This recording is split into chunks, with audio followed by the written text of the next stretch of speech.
limiting free speech and freedom of worship. Old ideas of socialism repackaged in redefined words. Let us restore the values that made America great. We will make America strong again. Return to the higher standard. We will make America proud again. A land of freedom of speech, of worship. We will make America safe again. A land of security and prosperity. And we will make America great again. A land of greatness.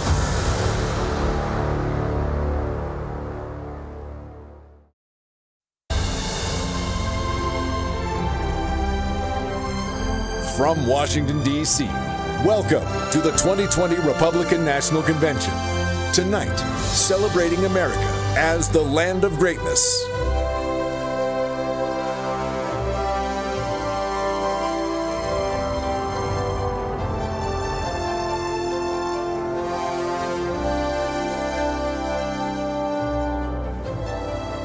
Let us pray.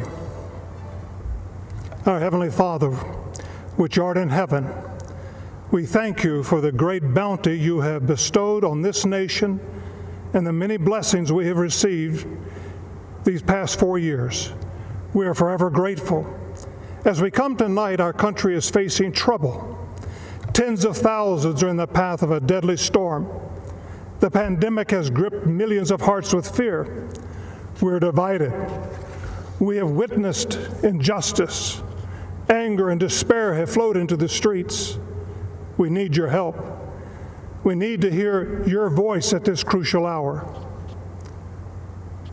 We ask that you would unite our hearts to be one nation under God, for you are our only hope. We declare today our total dependence upon you and our need of repentance as a people. I thank you tonight for our President, Donald J. Trump. We pray that you would give him wisdom from on high, clarity of vision, and strength as he leads this nation forward. Bless him. We pray for our First Lady, Melania, their son, Barron, and all of the family. Protect them and keep them strong and safe. We thank you for Vice President Mike Pence, for his steady hand and clear voice. We pray for Second Lady Karen Pence and their family. Father, we know that you can make this nation great once again if we turn our eyes and our hearts to you and follow your word in obedience. May your will be done on this earth as it is in heaven. And we pray this in the mighty name of your Son, my Lord and Savior, Jesus Christ. Amen.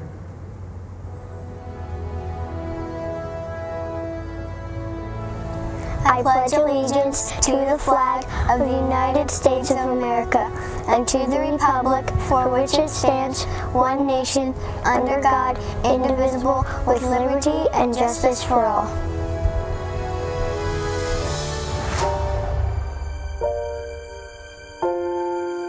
As Americans, we carve our own destiny. As Americans, we look forward, not backward. Our ancestors braved the unknown. They built this nation, brick by brick. They lifted up millions from poverty, hunger, and disease. They vanquished fascism and communism. A great nation because of great people. And no one has done more to protect and advance it than President Trump.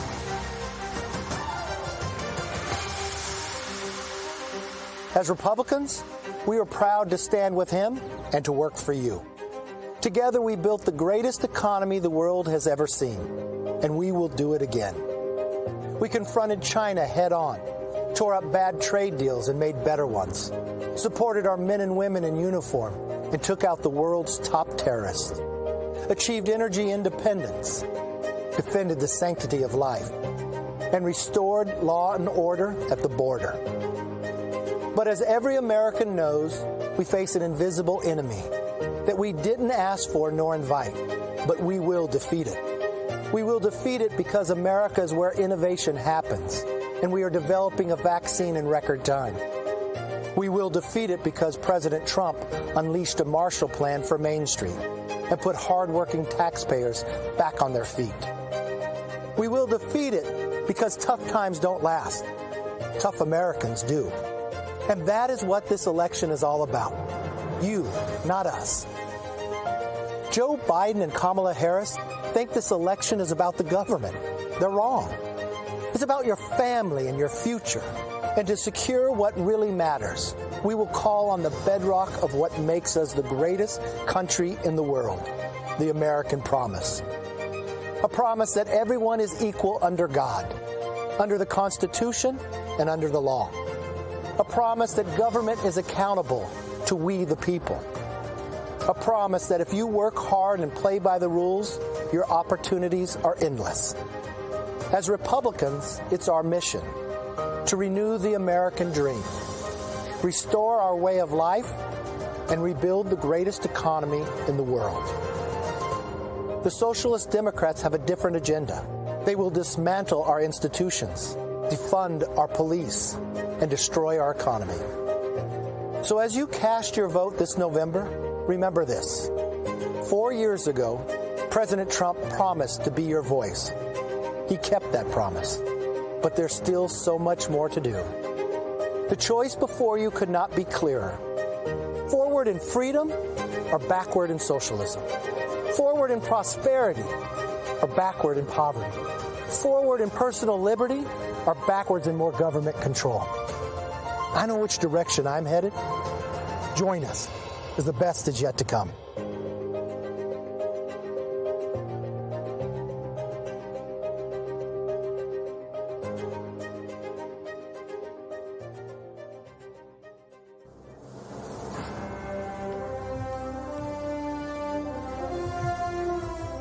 Hello, my name is Jerron Smith. 20 years ago, I moved to Washington, D.C. to attend Howard University. I was at a crossroads, just like America is today. I grew up on Strand Hill Road in Cleveland, a blue-collar street in a blue-collar city. When the media talks about forgotten places or working-class people who are overlooked and struggling hard, there's usually some stock photo of people who don't look like me. They never seem to show people like my mom, who worked 2 jobs as a gas station clerk, and a mom. She showed me how to persevere. They never seem to show people like my dad, who plowed snow in the winter and paved streets in the summer, who stood by me through thick and thin and taught me strong values every day. They never seem to show people like me. At first, I didn't live the values my parents taught me. I won a starting spot on the varsity football team, but I only had a 1.9 GPA. But then I broke my leg. It took a broken leg for me to really get moving in life. I prioritized schoolwork, went to Howard, and ended up working for the President of the United States. Growing up, I'd never really known a Republican. I believed all the stereotypes. It took a meeting Republicans who shared my values to show me I was wrong. Donald Trump knows that in the work of revitalizing communities, America's strength is America's people. And I can tell you, he really cares, and he takes action. Every issue important to Black communities has been a priority for him. Prison reform, rebuilding broken families, bringing jobs back to America.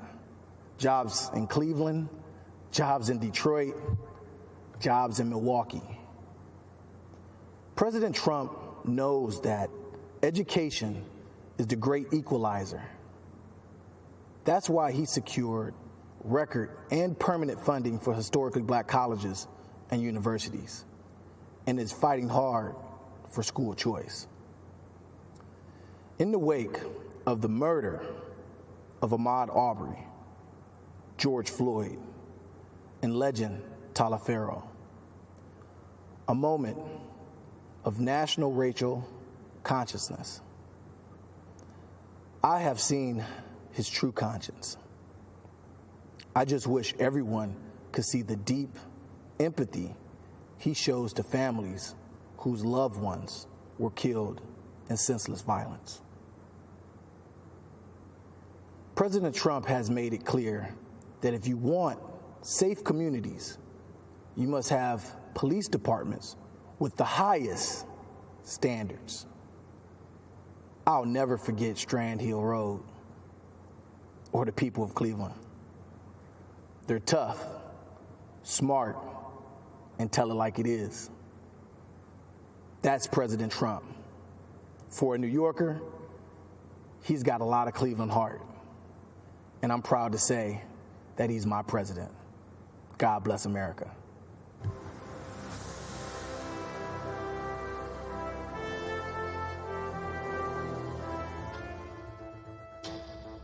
People assume that if I'm not a Democrat anymore, then I must be a Republican or I must be conservative. I still consider myself a liberal, but liberalism has changed, and I don't fit there anymore.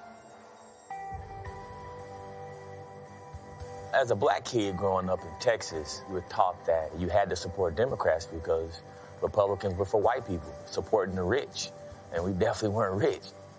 Basically, our default setting is to be a Democrat. I'm a Democrat. My parents are Democrats. I was a huge Obama supporter. In the 2016 primary, I voted for Bernie Sanders.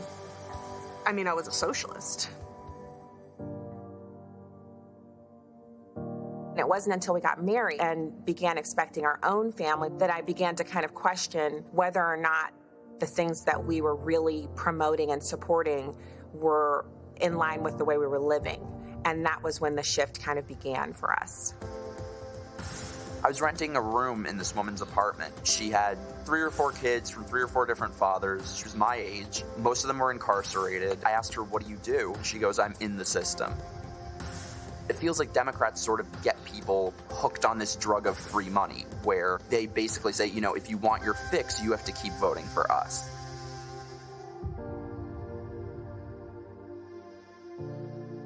And then this bold man comes down an escalator in New York City. I couldn't come out and say it right away, but deep down inside, I knew it was going to be the first Republican that I ever voted for.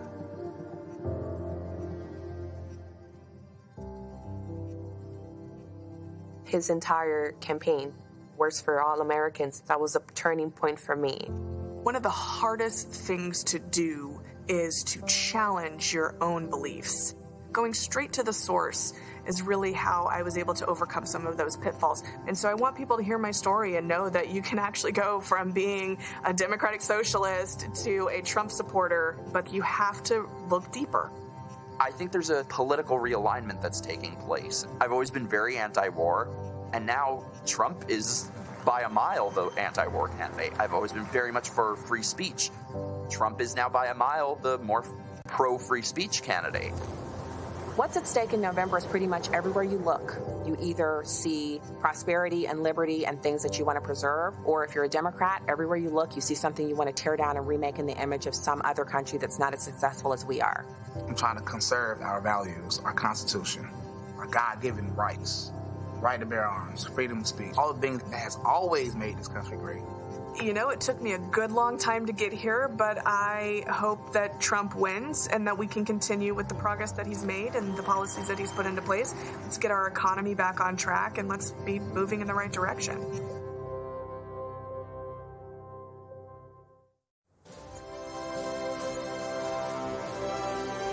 Good evening. My name is Jeff Van Drew. I speak to you as a member of the Republican Party. But it always wasn't that way. How I became a Republican says a lot about today's Democratic Party. I'm from South Jersey, where we work hard, look after our neighbors, and care about our communities. Years ago, I was a local dentist and was asked by the Democrats to run for a town council seat. I had my doubts, and I explained that my views were middle of the road to conservative, but the local leaders said the Democratic Party was a big tent and that they accepted people like me. I was elected to council as a Democrat, but as I won seats for county office, state legislature, and then Congress, I noticed things were changing. The Democratic Party had become less accepting of American tradition, less believing in American exceptionalism, less supportive of traditional faith and family. This was not the party that I knew. In 2018, after being elected to Congress as a Democrat, I was already uncomfortable with a San Francisco liberal running the House, which is why my first vote in Congress was cast against Nancy Pelosi for Speaker. But imagine how I felt after seeing members of the squad quickly take control of the Democratic Party just weeks after being elected. The party had moved from liberal to radical. This new Democratic Party wasn't just for higher taxes. Now they were for open borders, against our police, and against our God-given rights. When the radical Democrats went after President Trump with impeachment, they made another mistake. Democratic leaders told me that I had to vote for impeachment or my life would be made difficult, and I wouldn't be allowed to run again. Listen, I'm from South Jersey, and you better come at me with more than just loud words and empty threats. I voted no on impeachment, and it was an easy call. Soon after, I met with President Trump, and he made me feel more comfortable and welcome in the Oval Office than Nancy Pelosi ever made me feel in her caucus. And a few days later, I officially changed parties, and I became a Republican.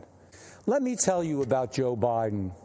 When the Democrats tried to order me around, I was ready, willing, and able to say, I've had enough with their radical socialist agenda. Do you really believe Joe Biden is ready, willing, and most of all, able to do the same? As Joe says, come on, man. Joe Biden is being told what to do by the radicals running my former party, the same radicals trying to install him as their puppet president. When I'm at my local diner, I tell people that America is the best nation in the world and that President Trump has helped make it that way. Republicans, independents, and even Democrats, they all know that in President Trump's America, we have a strong military, strong support for our police, strong support for our veterans, and strong support for our seniors. In President Trump's America, we have a strong supply chain, good schools, we're energy independent, and we protect our environment. There are a lot of Democrats who support our president and are disgusted for what their old party, what my old party, has become. Here's my advice. Be true to who you are now, not who the Democrats used to be. That's why I'm a proud Republican and why I will be voting for Donald Trump. Thank you, and may God bless you, God bless our president, and God bless the United States of America.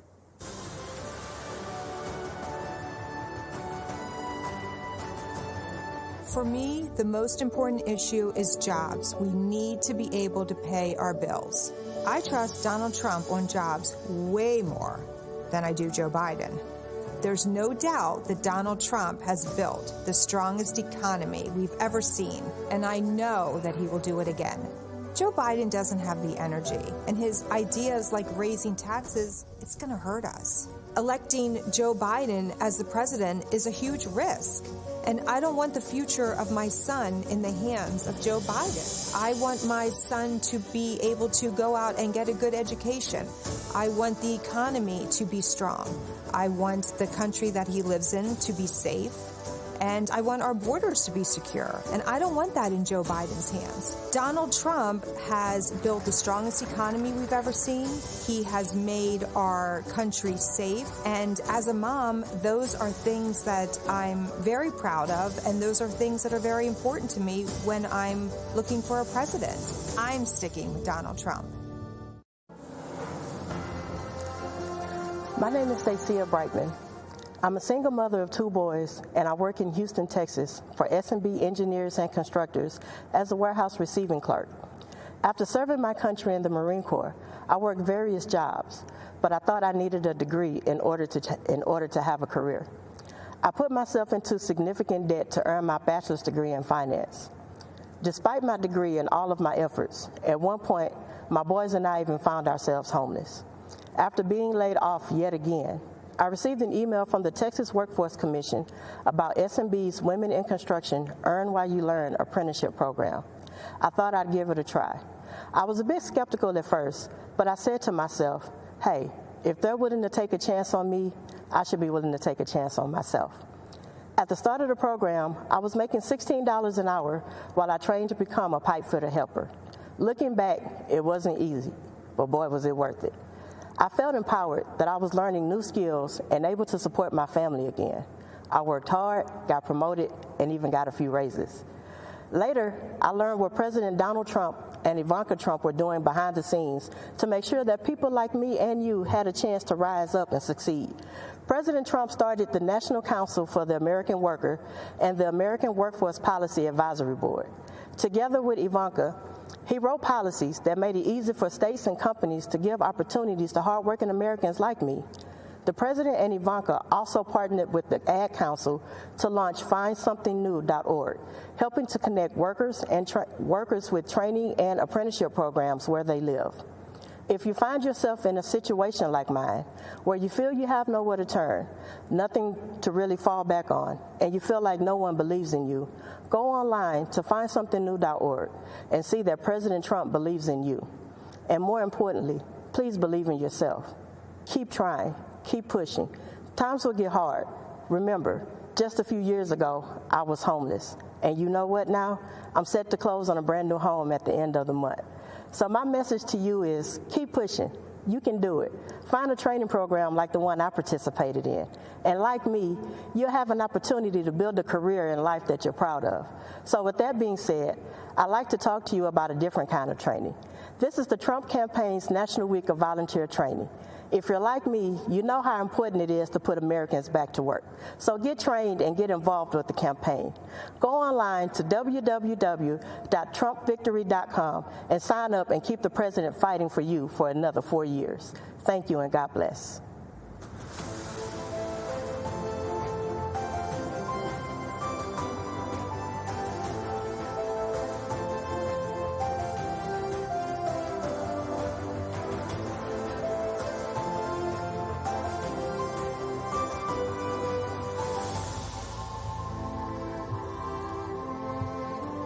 My name is Dan Scavino. When I was 16 years old, I got a part-time job at a golf course just outside of New York City. One day, I was cleaning golf clubs when a man pulled into the parking lot.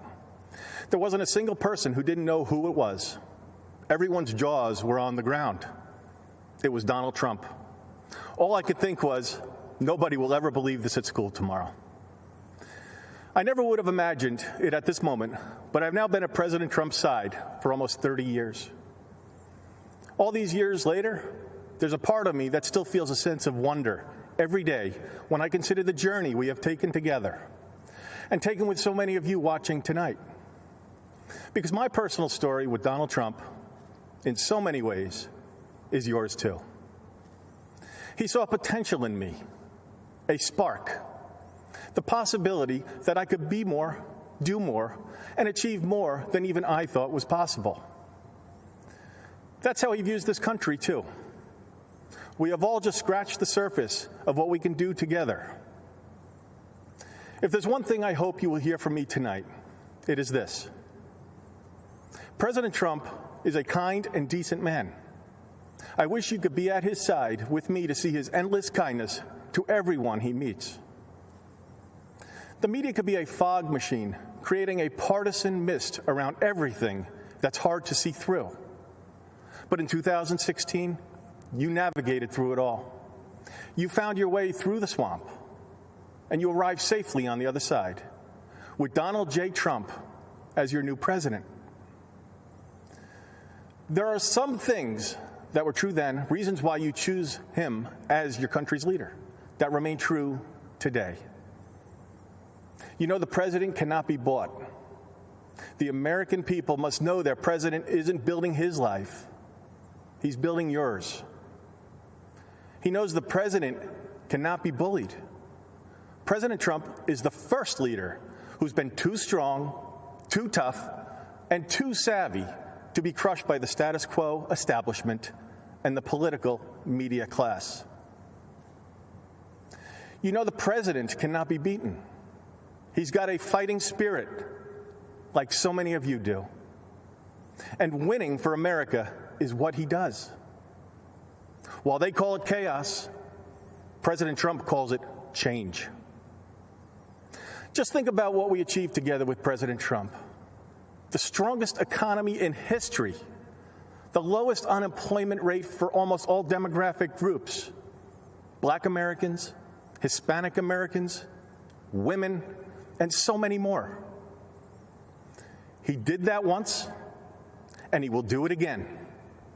You know it, and I know it.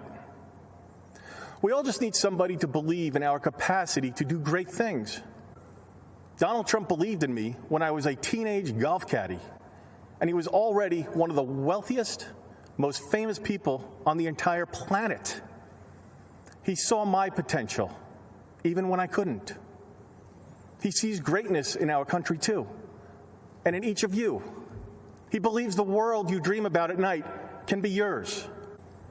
He truly is a man of the people. Just think about what he has done with this convention. You've heard from real Americans with real stories.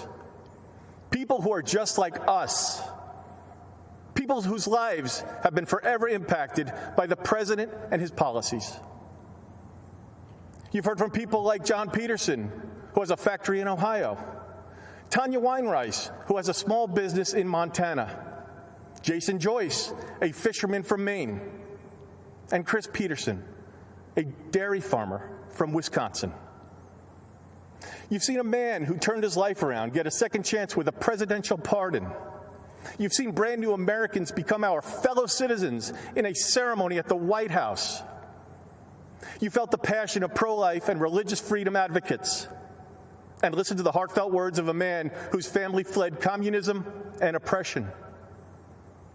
Who needs a nonstop parade of politicians when you got an army of the people behind you?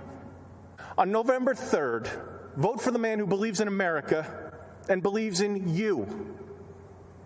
Vote for my friend, your friend, our friend, Donald J. Trump. Thank you, and God bless the United States of America.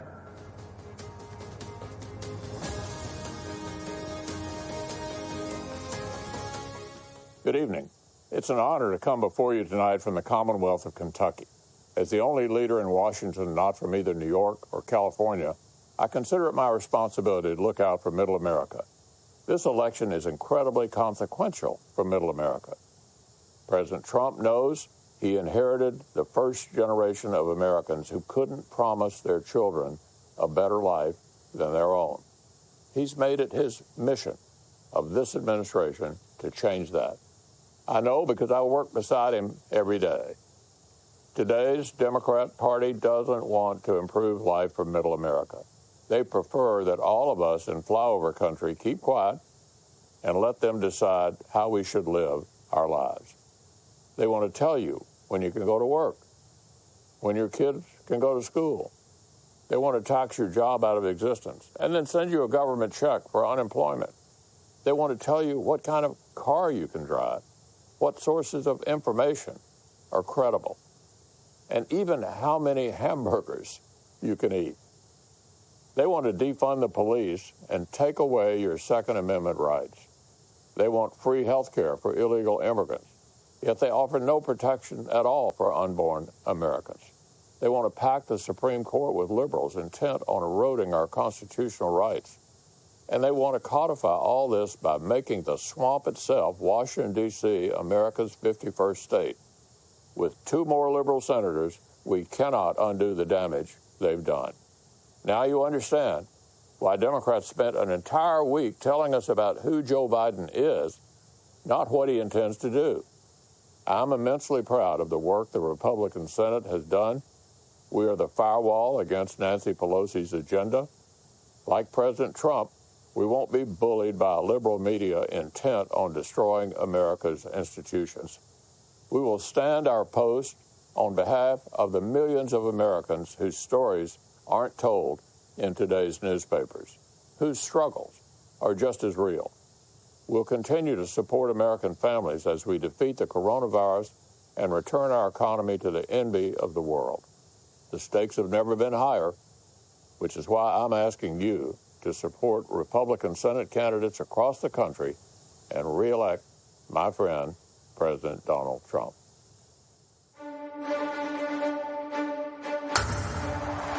So all of these titans of American sport know that many of life's most valuable lessons are learned on the field of competition and the ability to overcome adversity. But I might have been given a bad break, but I've got an awful lot to live for. And your relentless will to win, win, win. These qualities embody the American spirit of pushing boundaries, defying limits. It's a game cast in sports immortality. And always striving for greatness. You stayed in the fight. You finished the fight. Often bumpy roads lead to beautiful places. This great building is celebrating great people. And your winners all. Would you please rise for the playing of our national anthem? It's our honor to be in the company of great, great champions. Team USA will indeed take home the gold. But we have to get our sports back. We can't wait to see what's next. Never give up, never lose faith, never ever quit. Just keep forging ahead. Give everything you've got. Victory is always within reach.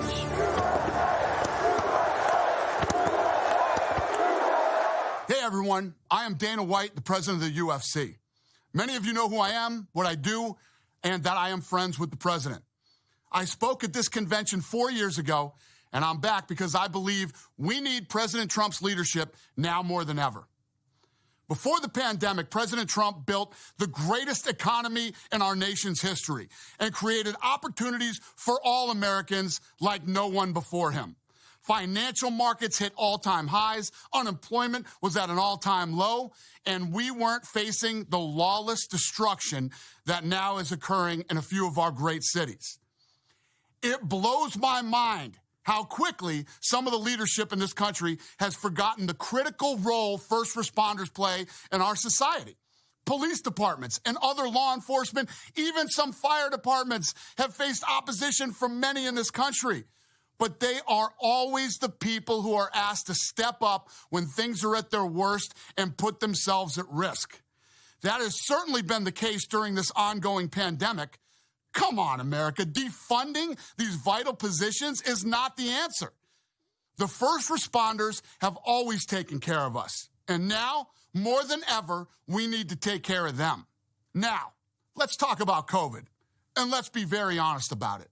No one person and no one place could have anticipated the challenges that COVID would bring. But President Trump has faced all these obstacles head on. He immediately put protective measures in place, and he reached out to the best and the brightest leading American businesses across all industries to discuss what he and his administration could do to get the economy back up and running safely. Let me give you more detail. In early April, President Trump organized a task force of business leaders across the country, and I was fortunate enough to serve on that task force.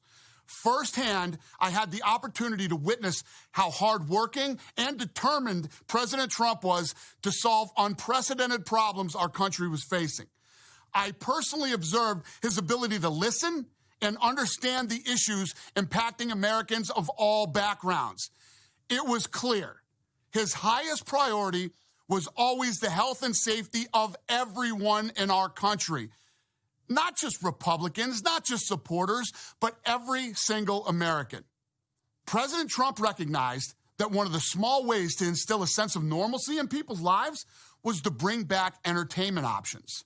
The president went above and beyond to help all sports leagues involved. Figure out a way to overcome the challenges of staging live professional sporting events in the middle of a pandemic. And you know what? We did it. The UFC was the first to do it, and we are continuing to do it. Now, other sports have joined us, and some of the lessons learned are being used to help reopen other types of businesses and schools. Make no mistake about it. We still have a long way to go, and that is why we need a leader with President Trump's unique attributes at this critical time. I have said it before, and I will say it again. He is one of the most loyal human beings I have ever met. The man has unstoppable energy. No one, and I mean no one, is going to outwork this guy. But most importantly, he truly loves and believes in our country. He believes in the people of this country. America is a place everyone wants a solid job. They want to take care of their family. They want to support the community, assist the less fortunate, and enjoy the freedom this country has provided to all of us. While we have certainly experienced a ton of negativity in 2020, President Trump's mindset is to work tirelessly to find solutions to problems and help restore America. He did it once, and I'm telling you right now, he will do it again. And remember, President Trump may be the only president in modern times who has actually done everything he said he would do during his campaign. There's this quote that I love from Ronald Reagan, where he said, "There isn't any problem we can't solve if government will give us the facts, tell us what needs to be done, then get out of the way and let us have at it." And what that means to me is, as Americans, we work hard to overcome adversity, and we face the tough times head on, irrespective of your gender, race, religion, or sexual orientation. What unites us as a nation is freedom, equality, and opportunity. That's what it means to be an American. Ladies and gentlemen, let's re-elect President Trump. Let's figure out what the problems are and continue to find solutions to those problems. Then let's get to work. I'd like to close with this.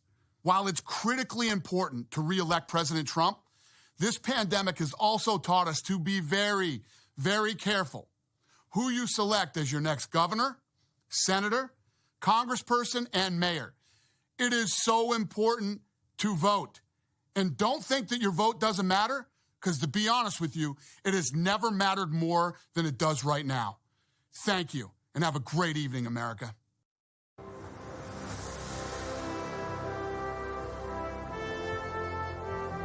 Buenas tardes, konbanwa, magandang gabi po, aloha, and good evening. I'm Utah Attorney General Sean Reyes. I'm a proud American and proud descendant of warrior ancestors, women and men alike, from my Hawaiian, Filipino, Japanese, and Spanish heritage. My father demonstrated his warrior spirit over 50 years ago, fighting a dictator in his homeland, the Philippines. Barely escaping with his life, he started anew in America. He arrived with nothing but faith, determination, and a willingness to work hard. He lived the American dream, building businesses, a family, and seeing me become Utah's first minority statewide elected official. Today, I channel my warrior roots by battling human trafficking. I've been able to lead some of the largest trafficking prosecutions in America and traveled to foreign countries, working with law enforcement and NGOs to dismantle trafficking networks and rescue people from the most brutal conditions imaginable. Young girls and women sold into sex slavery, young boys and men forced into labor servitude, illegal adoptions, organ harvesting, human life utterly debased.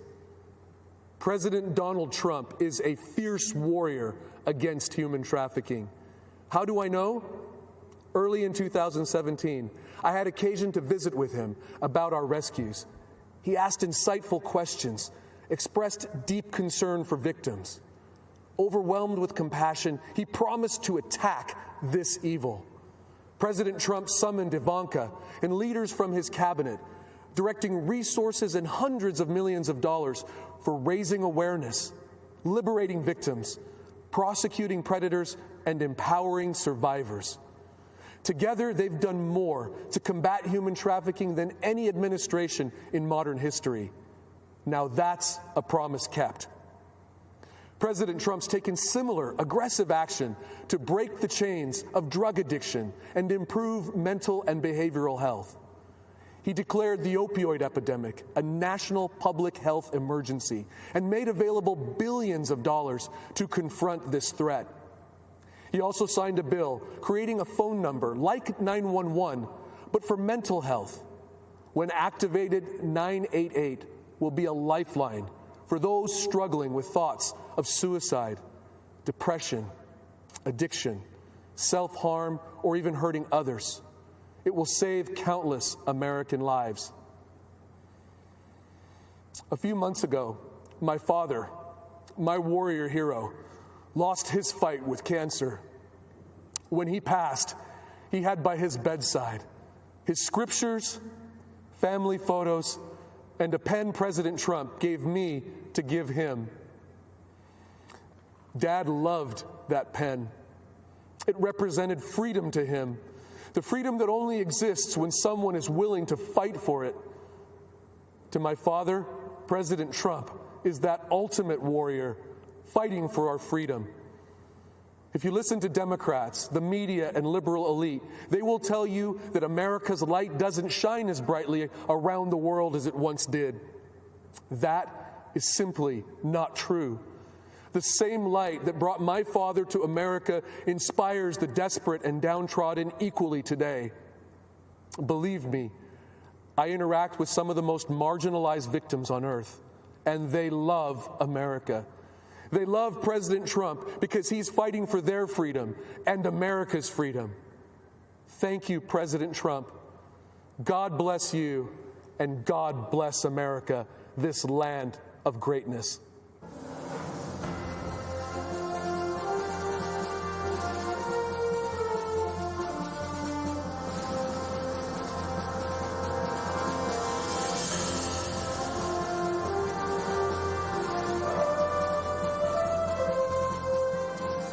My name is Debbie Flood, and I own a small foundry and machine shop in Wisconsin that manufactures cast bronze architectural hardware. My father, who was a World War II veteran, started the business with some used equipment and the American dream. Today, we are one of the only U.S. companies left who make our products from start to finish under one roof. We really make things, and we love it. When we lost nearly 50% of our business to China in the mid-2000s, we wondered how a small company like ours could continue to compete. At that time, Joe Biden was a senator. He voted to normalize trade with China and helped pave the way for them to join the WTO, even though they were hurting American companies like ours. But we're tenacious and we're creative. We took a risk and purchased a 3D printer. 3D printing technology allows us to do things that China can't. Now we can take a customer's idea from sketch to sample to production in just a few weeks. This opened up new opportunities for us. Later, we fought our way through the Great Recession. Then Donald Trump was elected, and we breathed a sigh of relief. He actually fought for American workers and American craftsmen. He actually cared about bringing back those three beautiful words, made in America. We no longer had to succeed despite government. Now the government was on our side. We enjoyed a thriving economy stimulated by President Trump's pro-business and pro-worker policies. Thanks to the Trump tax cuts, I've been able to raise my employees' wages, so they got a pay raise and a tax cut. Even in the face of the pandemic, the president doubled down on his support for business. Thanks to President Trump, our business was approved for the Paycheck Protection Program. That allowed us to keep our people working at a time when the future was very uncertain. Our president understands that the best solutions unleash the innovation of American entrepreneurs and the creativity of American workers. Joe Biden doesn't really know anything about business or creating jobs. He spent 47 years in government, and it's doubtful that he'll finally figure it out in year 48. He's pledged to raise our taxes and bring back excessive regulation. I own a business whose mission it is to solve problems. Anything can be solved with a little creativity. It takes courage, commitment, and ideas. And those are all things that come naturally to President Trump. And that's why he has my support.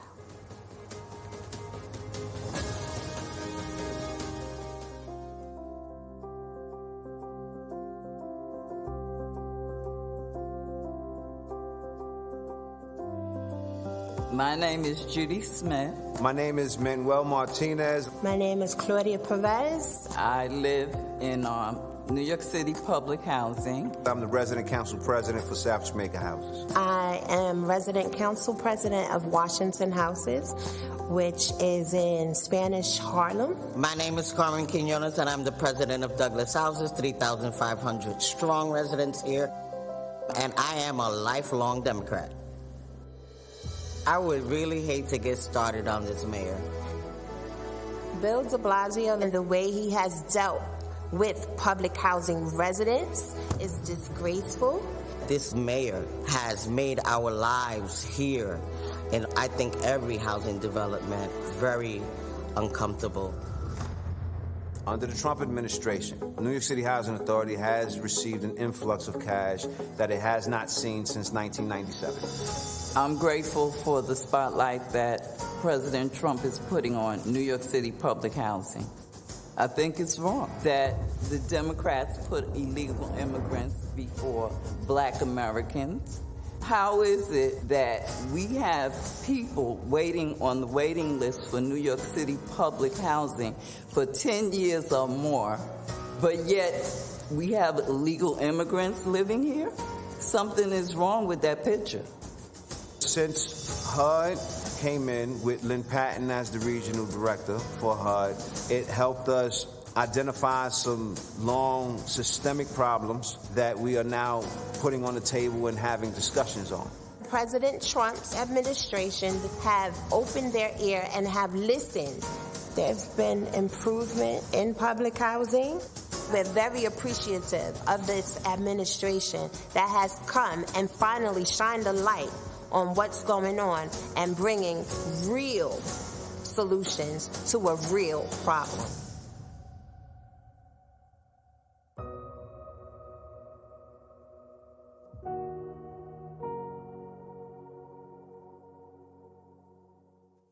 Hello, my name is Ann Dorn. I'd like to introduce you to my husband, David, father of 5, brother of 12, grandfather of 10, friend to thousands. He was the most kind, dedicated, loving life partner I could have hoped for. He had a big smile and a heart to match. He was blessed with the gift of gab, and that gift enabled him to touch souls and inspire people, especially young people. Oh, how kids loved him, and they really loved him back. Dave was all about service. He served 38 years in the St. Louis Metropolitan Police Department and 6 years as chief of police as the Moline Acres Police Department. After 44 years, he retired from law enforcement, but he never retired from helping a friend in need. Since he befriended every person he met, he was a very busy man. One example of that was his friendship with a young man named Lee. David met him when Lee was just a kid, after members of his family were attacked and murdered. Dave took a special interest in the boy. They bonded, and their friendship grew and remained strong throughout the years. Lee eventually opened a pawn shop. He trusted Dave implicitly and asked Dave to help with security. David readily agreed. Whenever the shop's alarm would go off, the alarm company called Dave. He would investigate. If he got a call after I went to bed, He would wake me up and tell me he was going to Lee's, just to make sure everything was all right. Most of the time they were false alarms, triggered by a storm or animals. But I never rested easily until I heard Dave's key turn in the door, knowing he was home safe. The alarm that went off the morning of June 2nd was for real. It was a violent night in St. Louis. 4 officers were shot. Others were hit with rocks and fireworks. At least 5 businesses were damaged, looted, or set on fire. As the Officer Wellness Coordinator and CIT Coordinator with the police department, I was keenly aware of the rioting and spent the evening getting ready to mobilize support for officers who were impacted. After I'd gone to bed, David received a call from Lee's Alarm Company. The front door of the pawn shop had been breached. This time he didn't wake me up to tell me. He probably knew I would have tried to stop him or insist on going with him. As I slept, looters were ransacking the shop. They shot and killed David in cold blood, and then live streamed his execution and his last moments on earth. David's grandson was watching the video on Facebook in real time, not realizing he was watching his own grandfather dying on the sidewalk. I learned of all this around 4 a.m. when our doorbell rang. The chief of police was standing outside. I wondered why Dave had not answered the door. It wasn't uncommon for him to be up watching TV at this time. I called out to him several times. There was no reply. He just wasn't there.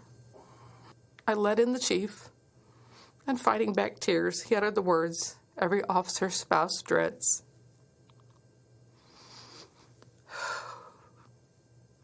I relive that horror in my mind every single day.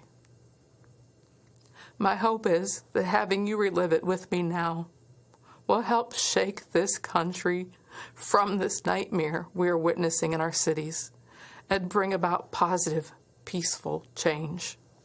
How do we get to this point where so many young people are callous and indifferent towards human life? This isn't a video game where you can commit mayhem and then just hit reset and bring all the characters back to life. David is never coming back to me. He was murdered by people who didn't know and just didn't care. He would have done anything to help them. Violence and destruction are not legitimate forms of protest. They do not safeguard Black lives. They only destroy them. President Trump understands this, has offered federal help to restore order in our communities. In a time when police departments are short on resources and manpower, we need that help. We should accept that help. We must heal before we can effect change, but we cannot heal amid devastation and chaos. President Trump knows we need more Davids in our communities, not fewer. We need to come together in peace and remember that every life is precious.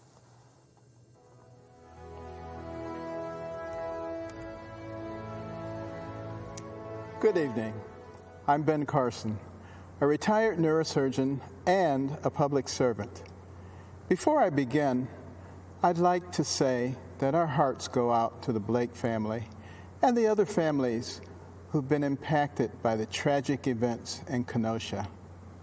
As Jacob's mother has urged the country, let's use our hearts, our love, and our intelligence to work together to show the rest of the world how humans are supposed to treat each other.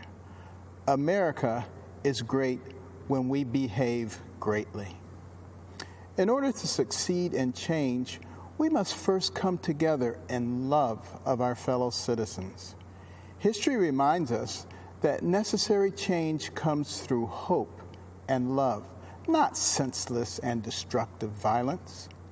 Abraham Lincoln once said, "To an America divided, that, quote, "Your purpose then, plainly stated, is that you will destroy the government unless you be allowed to construe and enforce the Constitution as you please on all points in dispute between you and us.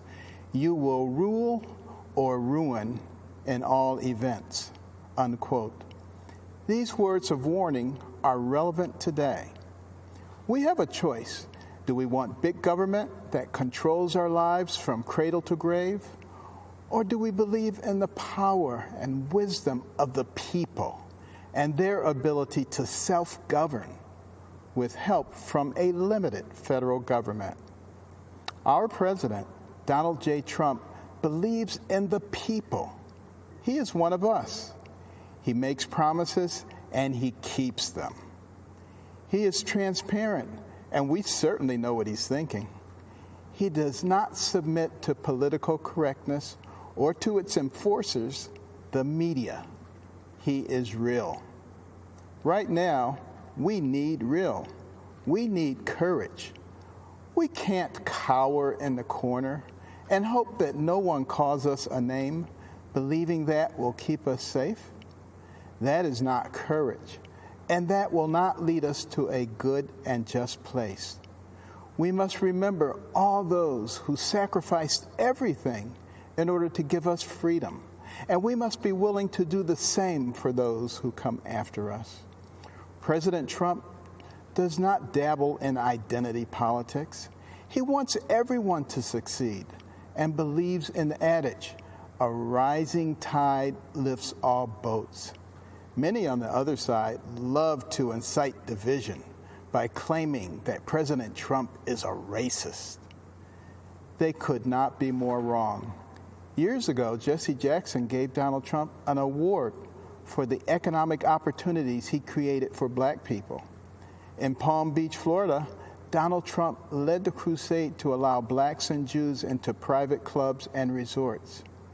One of the first things he did as president was bring the Office of Historically Black Colleges and Universities into the White House so that it could get proper attention and financial support. Before the pandemic, African American unemployment was at an all-time low. President Trump accomplished prison reform. He created incentives to encourage investors to become involved with economically deprived areas of America. He strongly supports school choice, fully recognizing that no matter what circumstances a person is born into, they can achieve success with a good education. It was true for me. When my mother forced me to read books about doctors, entrepreneurs, inventors, and scientists, I began to recognize that the person who has the most to do with what happens to you in life is you. My mother always told me, "Ben, you can do anything, but I will never allow you to become a victim." It was then that I stopped listening to the people who were trying to convince me that I was a victim and that others were responsible for my victimhood. What is racist is the fact that African Americans have the highest abortion rate. President Trump is the most pro-life president in the country's history. He will continue to fight for those who cannot yet speak. The vision of a shining city up on a hill came from Jesus' Sermon on the Mount. America is that shiny city. We are the beacon of hope for the world. At this moment in time, President Donald Trump is the man with the courage, the vision, and the ability to keep it shining brightly.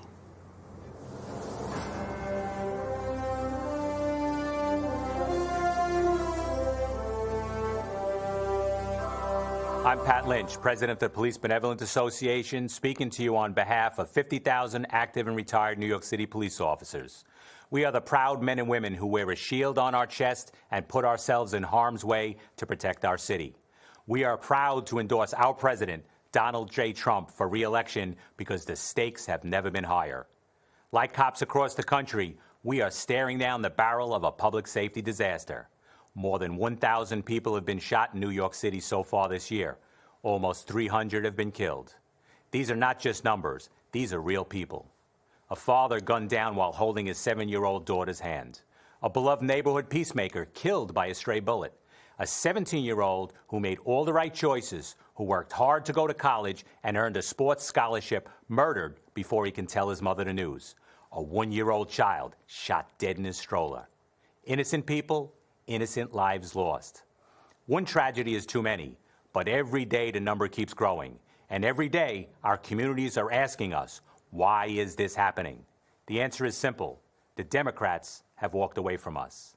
They have walked away from police officers, and they've walked away from the innocent people we protect. Democratic politicians have surrendered our streets and our institutions.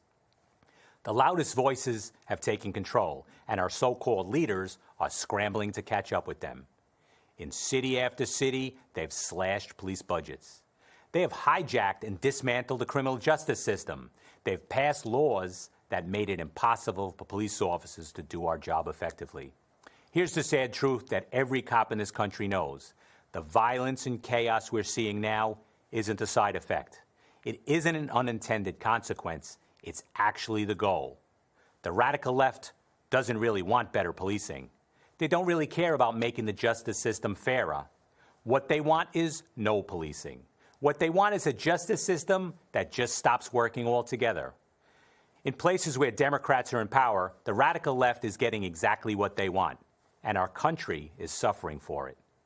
I've been a New York City police officer for 36 years. I've spent 21 of those years protecting the cops who protect New Yorkers. I've never seen our streets go this bad so quickly. I've never heard from so many cops from every corner of the country who are saying the same thing. Our hands are tied. If we're going to turn the tide and restore law and order, we cannot fall into the left's trap. There is nobody who hates bad cops more than good cops. But that doesn't matter to the radical left. To them, we're all just bad because we're all just blue. Their anti-law enforcement campaign isn't about a single incident. It isn't the result of one bad law or one bad policy. It's about a message. The message is police officers are the enemy. The message is criminals have the right to resist arrest. The message is if you commit a crime, if you victimize the most vulnerable of people, the justice system will not hold you accountable. That's the message echoing through city halls and state houses across our country. It's playing on a loop in the media. The criminals have heard that message, and they're taking full advantage. We must stop that message. We must expose the left's lies about police officers and the job that we do. And we will do that because we have something that they don't. We have a real leader. We have a powerful voice in the most powerful office in our country. We have President Donald J. Trump. Unlike the Democrats who are running in fear of the mob in the street, President Trump has never apologized for supporting police officers and standing up for law and order. Unlike the Democrats who froze in the face of rioting and looting, President Trump matches his words with his actions. He gives law enforcement the support and the tools we need to go out there and put a stop to it, period. End of story. It has never been harder to be a police officer in this country, but there are two things that keep us going. We look at the victims, the vulnerable, the regular working people who count on us. We keep strapping on our duty belts and bullet-resistant vests because we know we can't let them down. And while we do that, we hear the words of our president, who says to police officers everywhere, I will never let you down. We know that he hasn't, and we know that he won't. We've been fortunate to have him in office these past 4 years, and we know that we cannot afford to lose him. When it comes to your safety, your family's safety, and the safety of all Americans, there's no other choice. You won't be safe in Joe Biden's America. We can have 4 more years of President Trump, or you can have no safety, no justice, and no peace.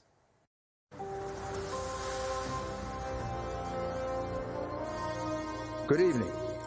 My name is Rudy Giuliani, and I'm the former mayor of New York City. In 2013, my city elected a self-described progressive Democrat as mayor. New York City, once described as America's crime capital, had become, by the mid-1990s, America's safest large city.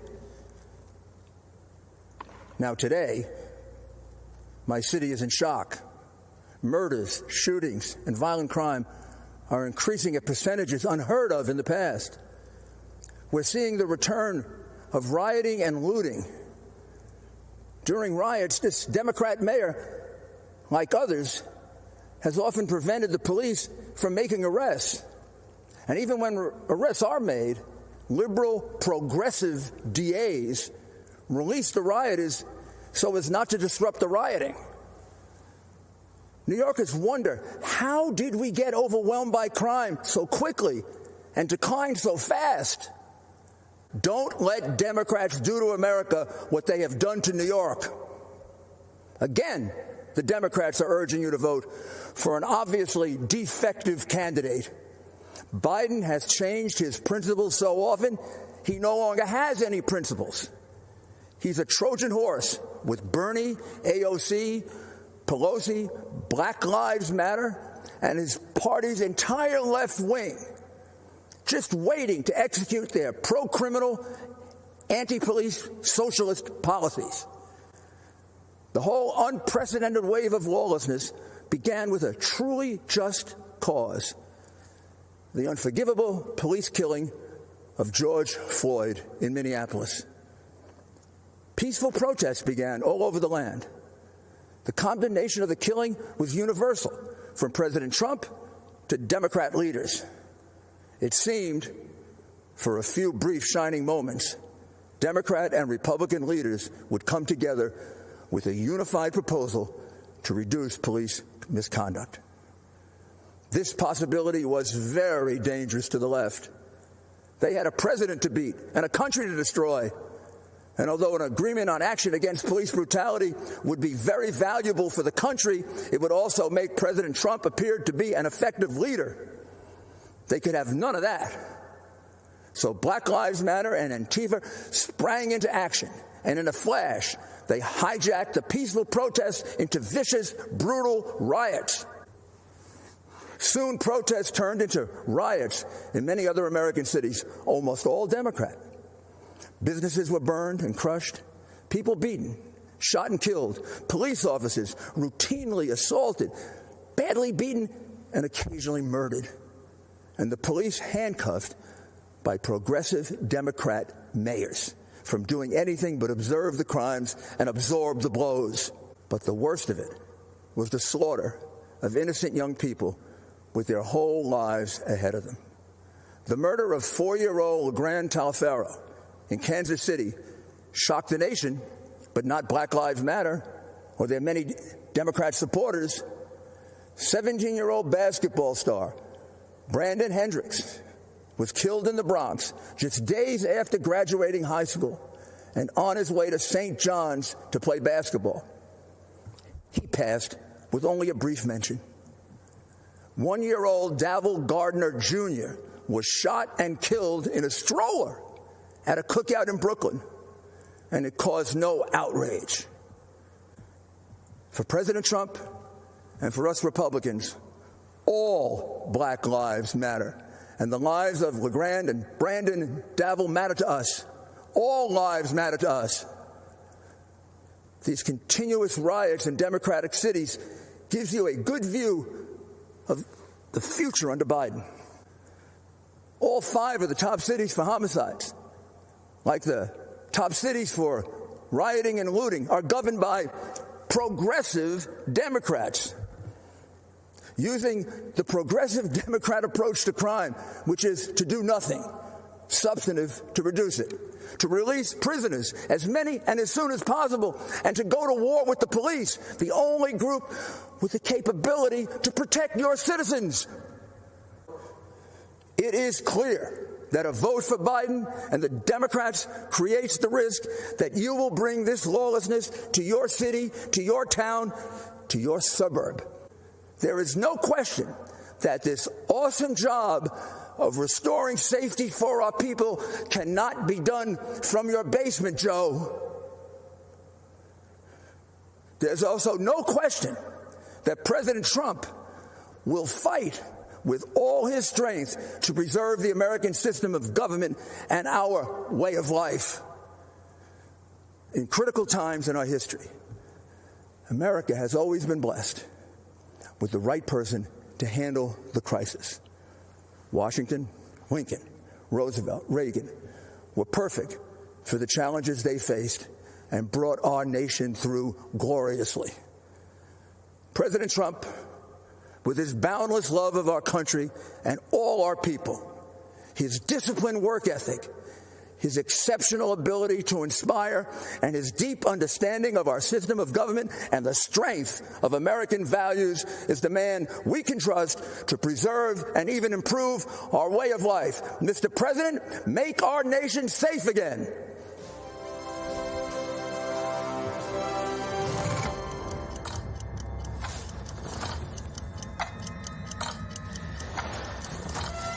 The U.S. attorney announced charges against Dr. Charles Lieber and 2 Chinese nationals today. A systematic decision by many of our country's most powerful leaders to sell out America to China. China is going to eat our lunch? Come on, man. A 2013 trip to China getting new attention this morning, not for what Joe Biden did, but for who he brought with him. As the threat from China grew larger and more threatening, Biden seemed to grow more accommodating to the Chinese government. Questions about money he made from foreign business dealings while his father was vice president. And they knew they can get to Joe Biden's heart through his son, Hunter Biden. They hoped to raise $1.5 billion. One person who did not want to talk about it, Joe Biden. When it was already clear China had lied to the world in ways that hurt the world about a deadly outbreak of the Wuhan coronavirus, Biden was still flacking for the Chinese government.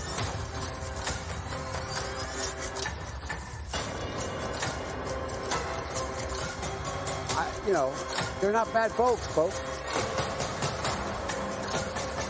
guess what? They're not a competition for us. China would prefer Joe Biden.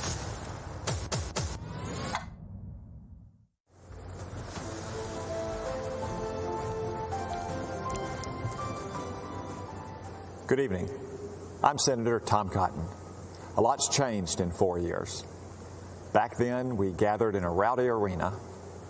Tonight, you're probably at home, while I stand alone.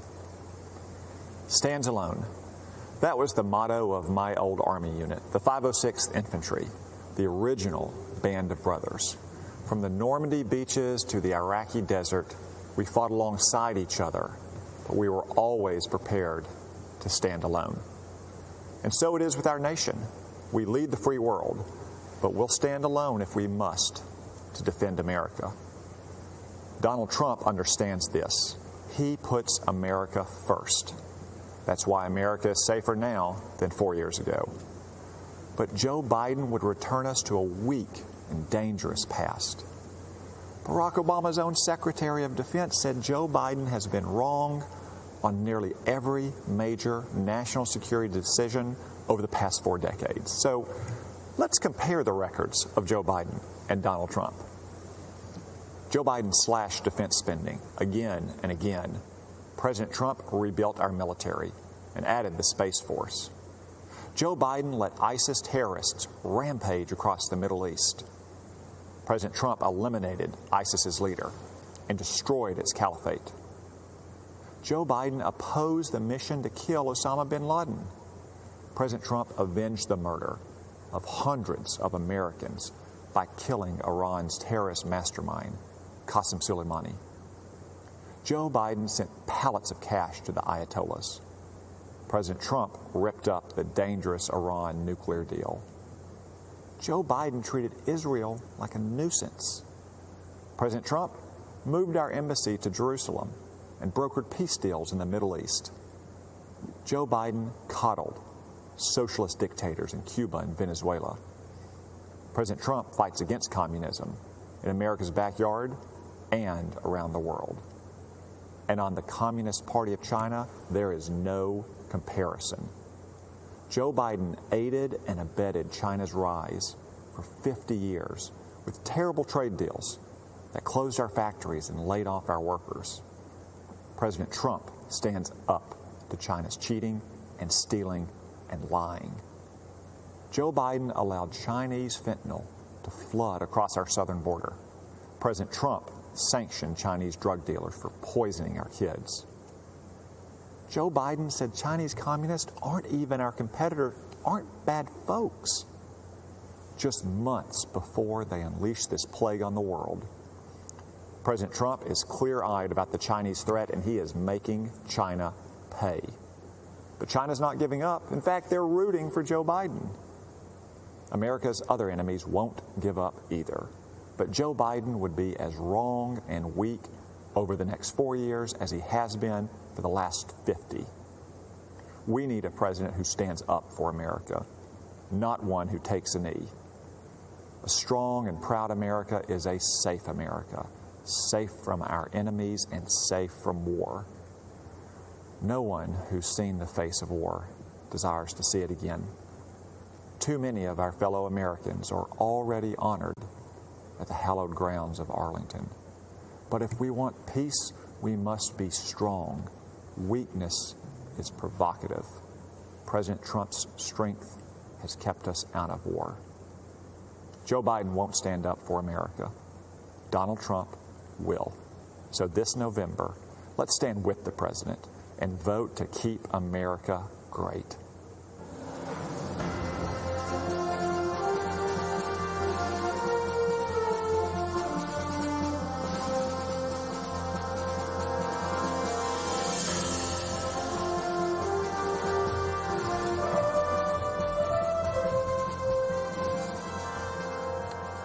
My name is Marcia Mueller. This is my husband, Carl. Our daughter, Kayla, was taken as a hostage and murdered by ISIS. From a young age, Kayla was amazing. She taught herself languages, how to write music, how to play guitar. She worked with troubled youth, military veterans, and Native Americans. Everywhere Kayla went, people smiled. Kayla had a gift to be able to see the world through someone else's eyes. She became a humanitarian aid worker, and when she was helping children at an orphanage in India, Kayla wrote, "I find God in the suffering eyes reflected in mine. If this is how you are revealed to me, this is how I will forever seek you." She went to Turkey to help Syrian refugees in 2012. In August 2013, she was asked by another aid worker to cross the border into Syria to help at a hospital. On August 4th, 2013, ISIS terrorists stopped her vehicle and took her captive. Kayla was mostly held in a 12-by-12 cell in solitary confinement. It was cold and dirty. ISIS terrorists shined bright lights in her face. They shaved her head. They beat her and tortured her. The leader of ISIS, Abu Bakr al-Baghdadi, raped her repeatedly. For 18 months, she endured. And we endured an agonizing back and forth between us, the Obama administration, and ISIS. We put all our faith in the government, but the government let us down. President Obama refused to meet with us until ISIS had already beheaded other Americans. To this day, we've never heard from Joe Biden. Instead, the Obama administration had hid behind policy so much that we felt hopeless when they kept us from negotiating to save Kayla's life. The administration showed more concern for the terrorists in Guantanamo than the American hostages in Syria. The military prepared a rescue mission, but the White House delayed it. By the time it went forward, Kayla had been moved to another location. After 18 months of brutal torture, we learned from ISIS that Kayla had been killed. The Obama administration kept telling us they were doing everything they could, but their version of everything wasn't enough. What a difference a president makes. Under President Trump, U.S. Army Special Operators conducted a raid on al-Baghdadi's compound.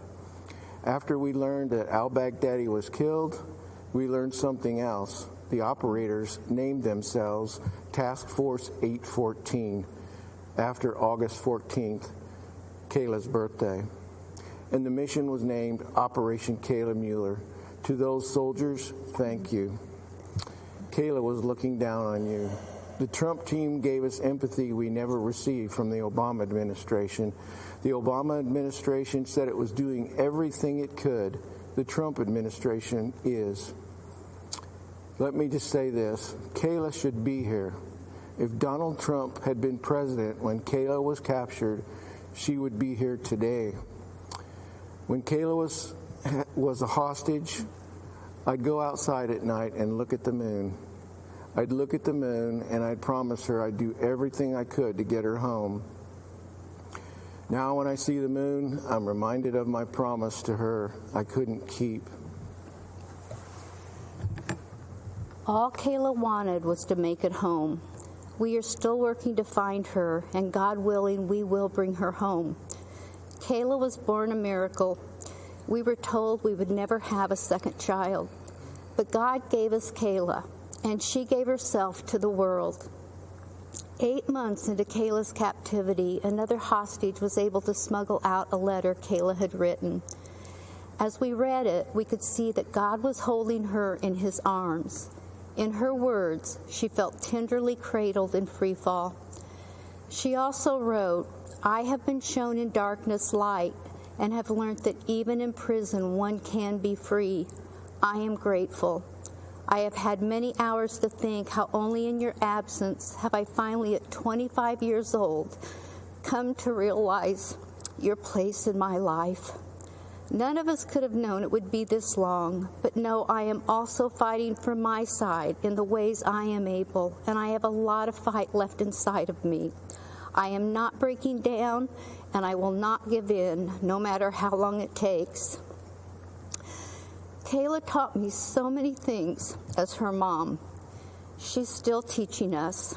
Carl and I support Donald Trump because of his commitment to make and keep America great, not with the power of the government, but with the passion of people like Kayla, Americans who, even in the darkest days, always have more fight left inside of them. Americans who don't just talk, they act. That was our daughter. That's President Trump. As long as we stay strong like Kayla, as long as we refuse to break, we will be great. Thank you.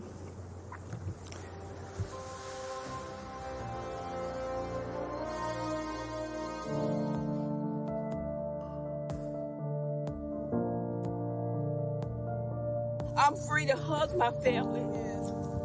I'm free to start over. This is the greatest day of my life.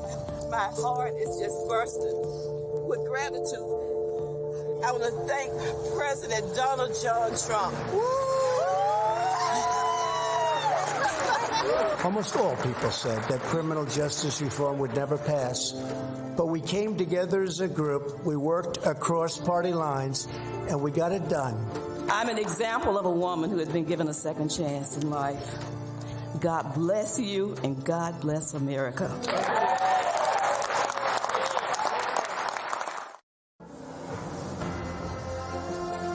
Good evening. I'm Alice Marie Johnson. I was once told that the only way I would ever be reunited with my family would be as a corpse. But by the grace of God and the compassion of President Donald John Trump, I stand before you tonight, and I assure you, I'm not a ghost. I am alive, I am well, and most importantly, I am free. In 1996, I began serving time in prison, life plus 25 years. I had never been in trouble. I was a first-time nonviolent offender. What I did was wrong. I made decisions that I regret. Some say, you do the crime, you do the time. However, that time should be fair and just. We've all made mistakes. None of us want to be defined forever based on our worst decision. While in prison, I became a playwright, a mentor, a certified hospice volunteer, an ordained minister, and received the Special Olympics Event Coordinator of the Year award for my work with disabled women. because the only thing worse than unjustly imprisoning my body is trying to imprison my mind. My transformation was described as extraordinary. Truth is, there are thousands of people just like me who deserve the opportunity to come home. I never stopped fighting for my freedom. My Christian faith and the prayers of so many kept hope alive. When President Trump heard about me, about the injustice of my story, he saw me as a person. He had compassion, and he acted. Free in body thanks to President Trump, but free in mind thanks to the Almighty God. I couldn't believe it. I always remembered that God knew my name even in my darkest hour, but I never thought a president would. When I was released on June 6, 2018, I ran across that road and hugged my grandchildren for the first time. I'll never forget that feeling. And then I remembered the promise I had made to the men and women I left behind, that I would never stop fighting for them, and I haven't. I'm using my voice to tell their stories, and I pray that my face reminds you of those forgotten faces. 6 months after President Trump granted me a second chance, he signed the First Step Act into law. It was real justice reform, and it brought joy, hope, and freedom to thousands of well-deserving people. I hollered, hallelujah! My faith in justice and mercy was rewarded. Imagine getting to hug your loved ones again, and to think this first step meant so much to so many. I can't wait because we're just getting started. The nearly 22 years I spent in prison were not wasted. God had a purpose and a plan for my life. I was not delayed or denied. I was destined for such a time as this. I pray that you will not just hear this message, but that you will be inspired by my story, and your compassion will lead you to take action for those who are forgotten. That's what our president, Donald Trump, did for me. And for that, I will be forever grateful. God bless you. God bless President Trump. And God bless America. Thank you.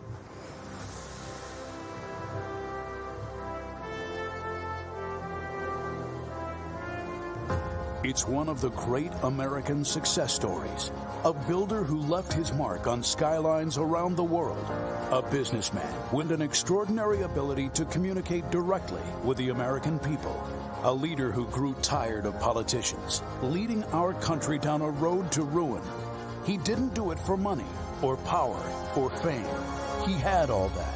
He did it because of his love for our great country. And we will make America great again. Donald J. Trump beat the odds, smashed the establishment, and won the presidency for the American people. Donald Trump has defeated Hillary Clinton to become president-elect. Hillary Clinton has called Donald Trump to concede the race. It has been a stunning night. It has been a historic night. Washington, D.C., the establishment is terrified, and they should be. They were all of them wrong, making this one of the greatest upsets in American political history. Immediately upon taking office, President Trump changed things. But change threatened the establishment, and the establishment fought back.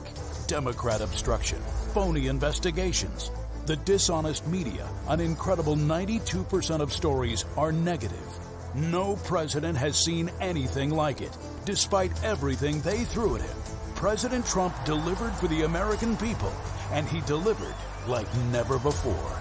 Building the strongest economy in American history, 7 million new jobs, the lowest ever unemployment for Black and Hispanic Americans, ending the Biden era of lopsided trade deals that sent our factories overseas, passing the historic USMCA, taking on China, winning the trade war, protecting and strengthening Medicare and Social Security, lowering the cost of insulin, delivering the first real drop in drug prices in 50 years, restoring our military, fixing the VA, bringing our troops home, and taking the world's deadliest terrorists off the battlefield. Soleimani, al-Baghdadi, ISIS, brought to justice. Moving America's embassy to Jerusalem, a new era of strength and solidarity with our ally Israel. Negotiating a historic peace deal between Israel and the United Arab Emirates. Securing our border. Miles of new border wall being built. Illegal immigration dropped to the lowest point in a decade. Tackling the coronavirus head-on. Banning travel from China. Mobilizing government, business, and the American people to manufacture masks, ventilators, and medical supplies. And launching Operation Warp Speed, an unprecedented effort to develop a vaccine to eradicate the coronavirus from the face of the earth in record time. President Trump has accomplished more for the American people in 4 years than any other president in history. And in his second term, he will lead America to even greater heights, draining the swamp, rebuilding the economy, bringing back millions of jobs, creating 10 million new jobs in 10 months, new opportunities for all Americans, not just those at the top, lowering drug costs, expanding access to high-quality health care for every American family, defending America's police, restoring law and order to our cities, stopping illegal immigration and protecting American families, and ending America's reliance on China once and for all, bringing back jobs and factories, making medicine and products in America again. President Trump will rebuild America's infrastructure, renew hope and our entrepreneurial spirit for a new generation, and restore the American dream. It won't be easy, never pretty. The swamp will continue to fight him every step of the way. But under President Trump, our families will thrive. Our incomes will rise. Our communities will be kept safe. Our factories will flourish. Our flag will fly high. Our country will soar. And we will make America great again.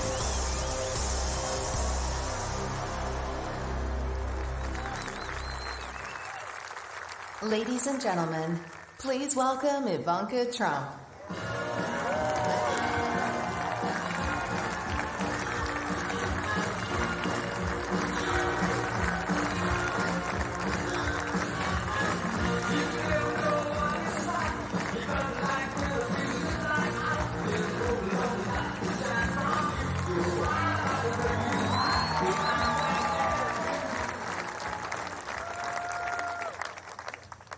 Good evening. Before I begin, I want to send a special message to everyone who's been affected by Hurricane Laura. Our hearts are with you. The President will continue to support you every step of the way. And just like Americans always do, the nation will come together to help you rebuild your homes, businesses, and communities stronger and more resilient than ever before.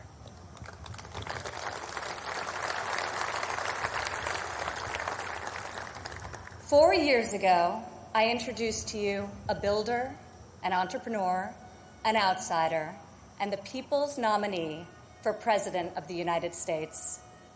Tonight, I stand before you as the proud daughter of the people's president.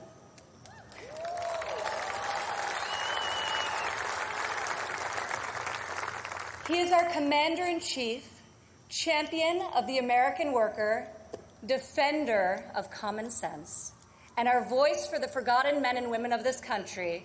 He is our president and my father, Donald J. Trump.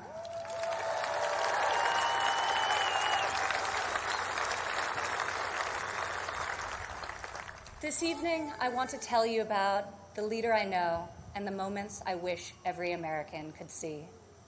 I want to tell you the story of a president who is fighting for you from dawn to midnight, when the cameras have left, the microphones are off, and the decisions really count.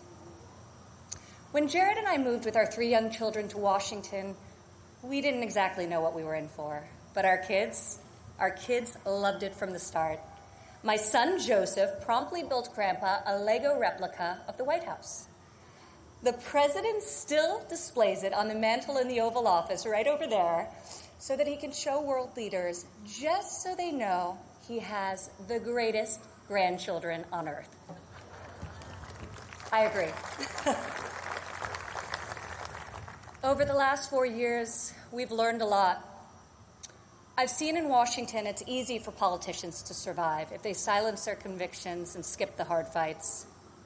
I couldn't believe so many politicians actually prefer to complain about a problem rather than fix it. I was shocked to see people leave major challenges unsolved so they can blame the other side, campaign on the same issue in the next election. But Donald Trump did not come to Washington to win praise from the Beltway elites. Donald Trump came to Washington for one reason and one reason alone: to make America great again.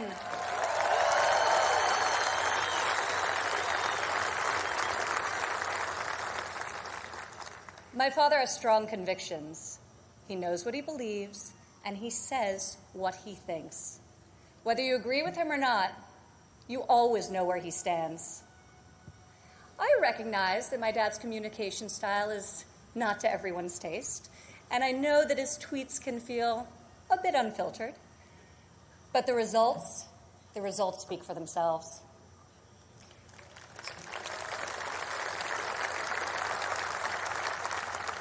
He is so unapologetic about his beliefs that he has caused me and countless Americans to take a hard look at our own convictions and ask ourselves, what do we stand for? What kind of America do we want to leave for our children? I am more certain than ever before we want a future where our kids can believe in American greatness. We want a society where every child can live in a safe community and go to a great school of their choice. We want a culture where differences of opinion and debate are encouraged, not canceled, where law enforcement is respected, where our country's rich diversity is celebrated, and where people of all backgrounds, races, genders, and creeds have the chance to achieve their God-given potential. This is the future my father is working to build each and every day.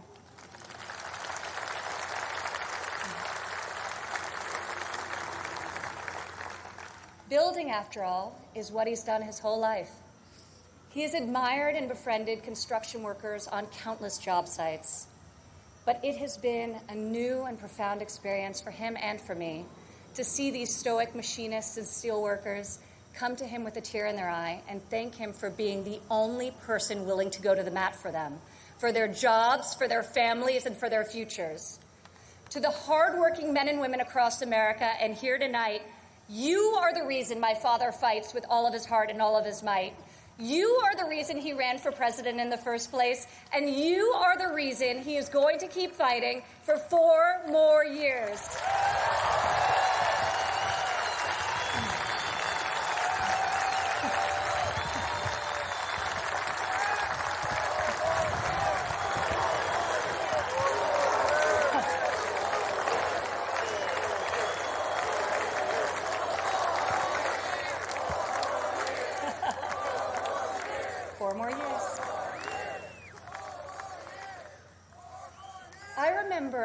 One evening in early February of 2018, we were in the Oval Office with my father's top economic advisors, and the president was pushing to keep the promise he made to renegotiate the bad trade deals that had gutted millions of middle-class jobs.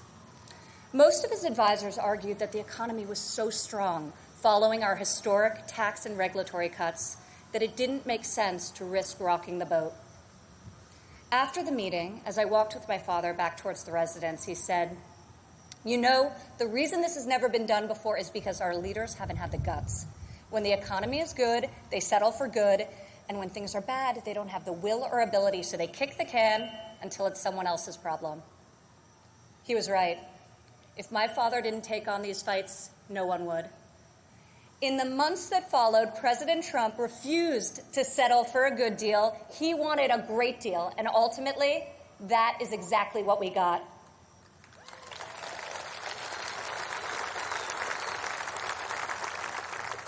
I remember each time he was updated on the progress of the new trade deal with Mexico and Canada, he would say, "Don't let down those dairy farmers I met in Wisconsin. I don't want them to like this deal. I want them to love it."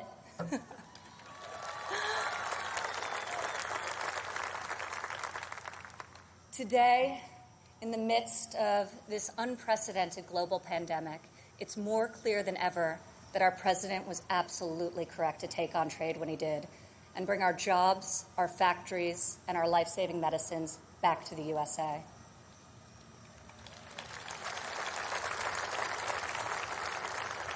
As our nation endures this grave trial, I pray for the families who are mourning the loss of a loved one, for those who are battling COVID-19, and for the first responders and the healthcare heroes who remain on the front line of this fight. The grief, sorrow, and anxiety during this time is felt by all. I've been with my father, and I've seen the pain in his eyes when he receives updates on the lives that have been stolen by this plague. I have witnessed him make some of the most difficult decisions of his life. I sat with him in the Oval Office as he stopped travel to Europe. I watched him take the strongest, most inclusive economy in a lifetime, the lowest unemployment in a half century, and the highest wage increase for working families in decades, and close it down to save American lives. It is why our president rapidly mobilized the full force of government and the private sector to produce ventilators within weeks, to build the most robust testing system in the world, and to develop safe and effective treatments, and very, very soon a vaccine. My father isn't deterred by defeatist thinkers. The word impossible, well, it only motivates him. Donald Trump rejects the cynical notion that this country's greatest achievements are behind us. He believes that nothing is beyond our reach and that the best is yet to come.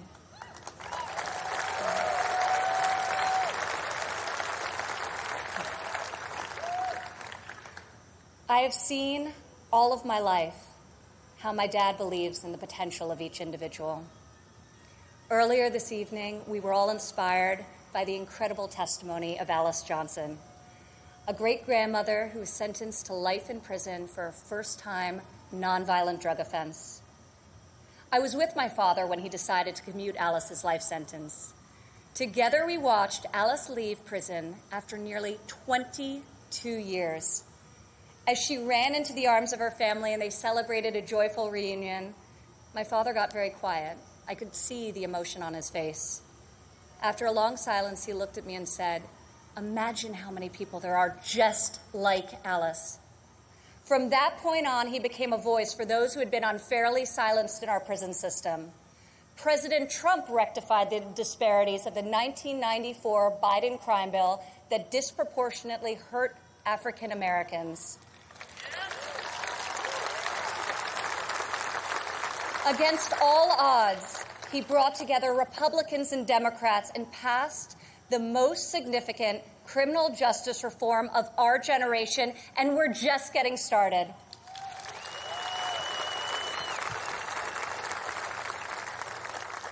My father did not campaign on this issue.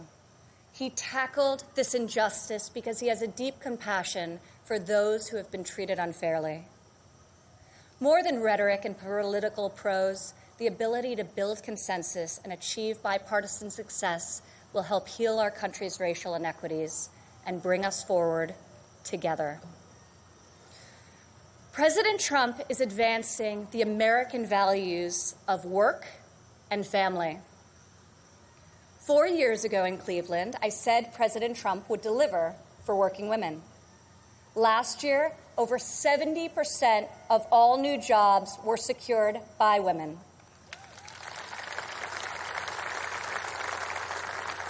Four years ago, I told you my father would focus on making childcare affordable and accessible. In President Trump's first term, we secured the largest ever increase for child care funding, giving more than 800,000 low-income families great child care at a cost they can afford. As part of Republican tax cuts, in 2019 alone, our child tax credit put over $2,000 into the pockets of 40 million American families.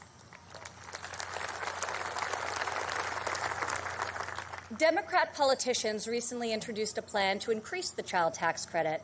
Yet when I was fighting less than 3 years ago at the president's direction to get Congress to double the child tax credit, not a single Democrat voted to pass the law.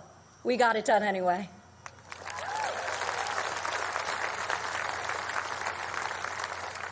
Four years ago, I promised that President Trump would support mothers in the workforce.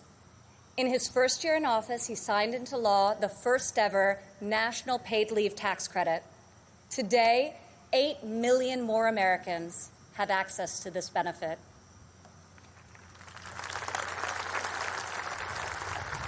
4 years ago, I said that Americans needed an economy that permits people to rise again.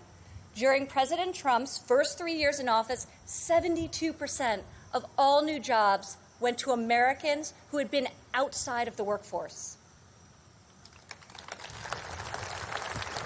4 years ago, I told you I would fight alongside my father, and 4 years later, here I am.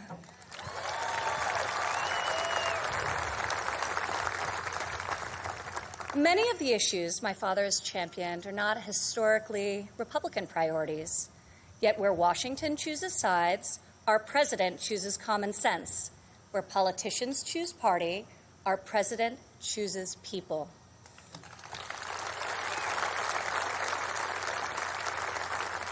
Since the day he took the oath of office, I've watched my father take on the failed policies of the past and do what no leader has done before. Recently, he took dramatic action to cut the cost of prescription drugs, despite fielding angry calls from the CEOs of nearly every major pharmaceutical company. Now, when we see attack ads paid for by Big Pharma, my dad smiles and says to me, "You know, we're doing something really right if they're hitting us so hard."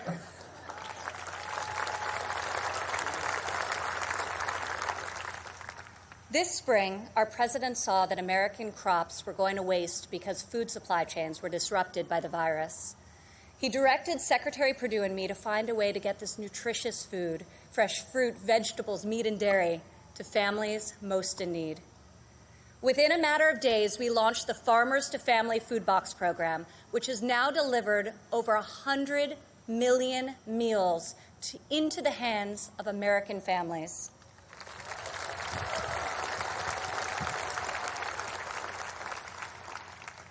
To protect the most vulnerable among us, I've worked alongside the president as he signed into law 9 pieces of legislation to combat the evil of human trafficking.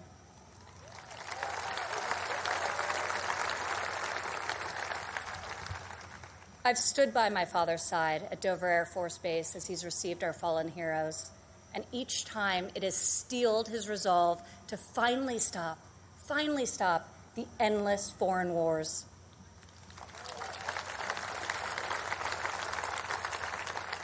To change the paradigm in the Middle East, he took a fresh approach. I heard foreign leaders beg him not to move the American embassy to Jerusalem, yet he delivered on a promise also made and unfulfilled by past presidents because my father knew that it was the right thing to do. Defying all expectations, just weeks ago, he rewrote history again by making a peace agreement in the Middle East, the biggest breakthrough in a quarter century.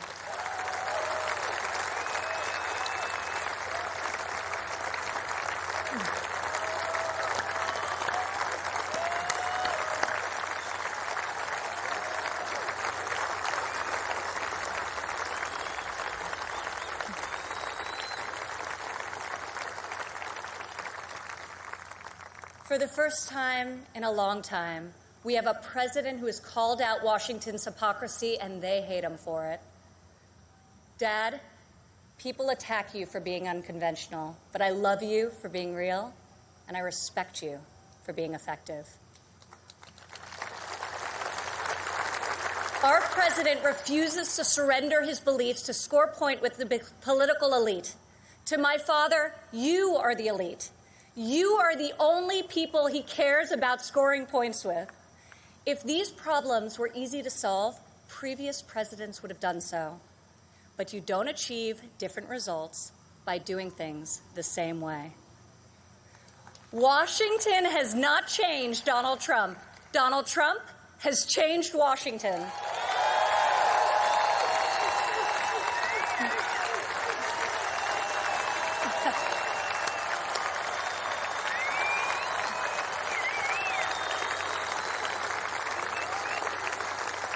America doesn't need another empty vessel who will do whatever the media and the fringe of his party demands. Now more than ever, America needs 4 more years of a warrior in the White House.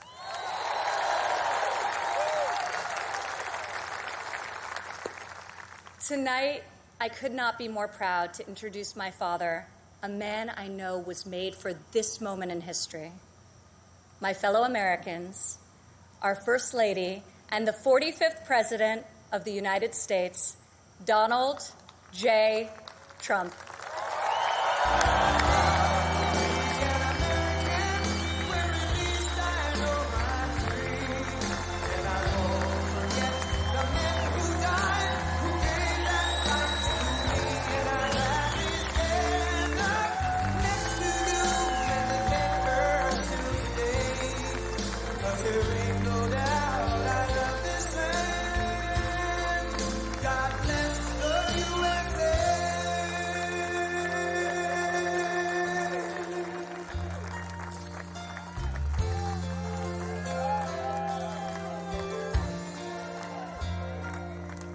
From the lakes of Minnesota to the hills of Tennessee, across the plains of Texas, from sea to shining sea, from Detroit down to Houston and New York to LA, where there's pride in every American heart, and it's time to stand and say,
Thank you very much.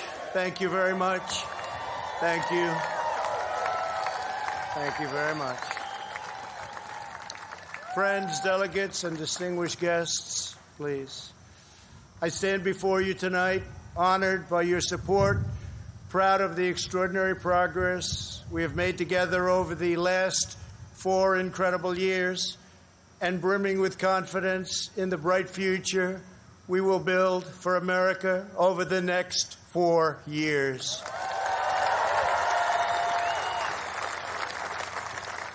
We begin this evening. Our thoughts are with the wonderful people who have just come through the wrath of Hurricane Laura. We are working closely with state and local officials in Texas, Louisiana, Arkansas, Mississippi, sparing no effort to save lives. While the hurricane was fierce, one of the strongest to make landfall in 150 years, the casualties and damage were far less than thought possible only 24 hours ago. And this is due to the great work of FEMA, law enforcement, and the individual states. I will be going this weekend, and congratulations. Thank you for that great job out there. We really appreciate it. We are one national family, and we will always protect, love, and care for each other. Here tonight are the people who have made my journey possible and filled my life with so much joy. For her incredible service to our nation and its children, I want to thank our magnificent First Lady.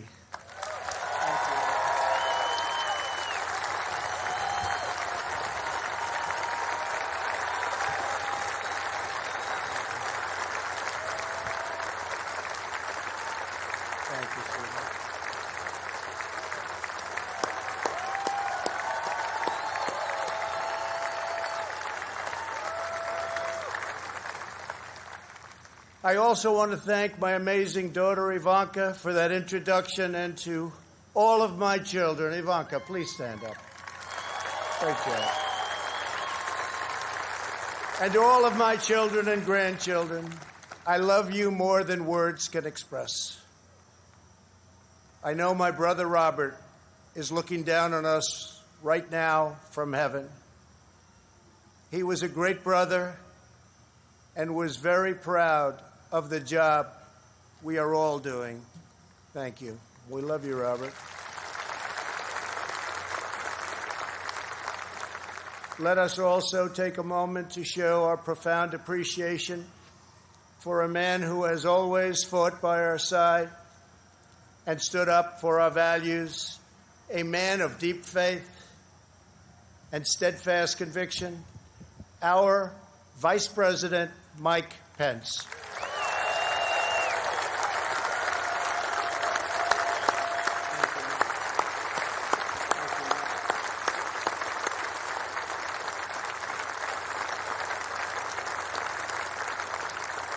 And Mike is joined by his beloved wife, a teacher, and military mom, Karen Pence. Thank you, Karen.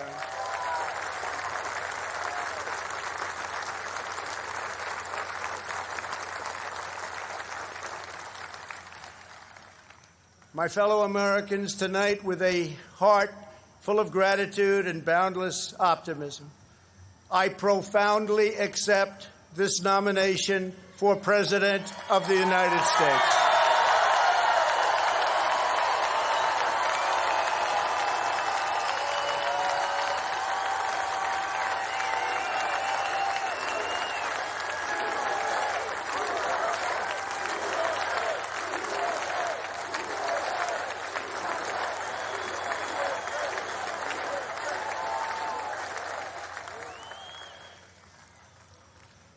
The Republican Party, the party of Abraham Lincoln, goes forward united, determined, and ready to welcome millions of Democrats, independents, and anyone who believes in the greatness of America and the righteous heart of the American people.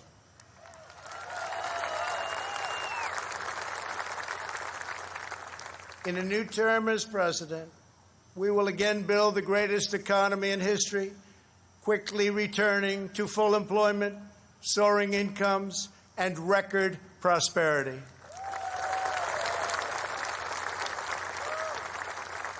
We will defend America against all threats and protect America against all dangers. We will lead America into new frontiers of ambition and discovery, and we will reach for new heights of national achievement. We will rekindle new faith in our values, new pride in our history, and a new spirit of unity that can only be realized through love for our great country.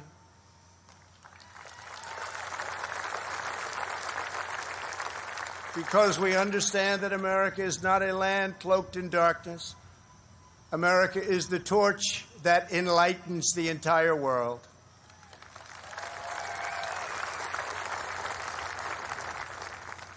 Gathered here at our beautiful and majestic White House, known all over the world as the People's House, we cannot help but marvel at the miracle that is our great American story. This has been the home of larger-than-life figures like Teddy Roosevelt and Andrew Jackson, who rallied Americans to bold visions of a bigger and brighter future.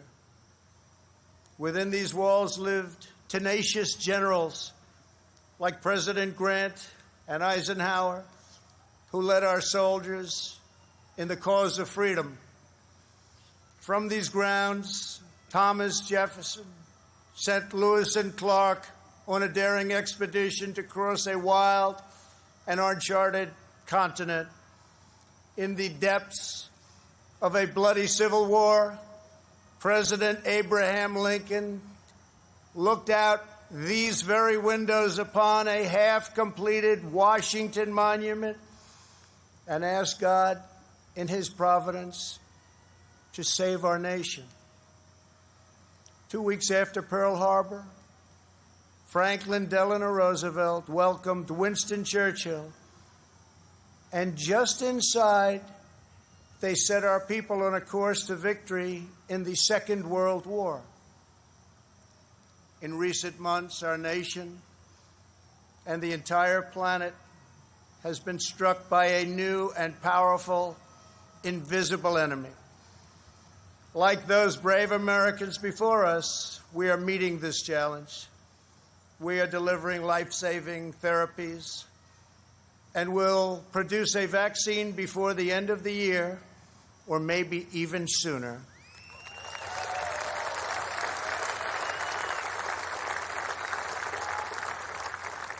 We will defeat the virus, end the pandemic, and emerge stronger than ever before.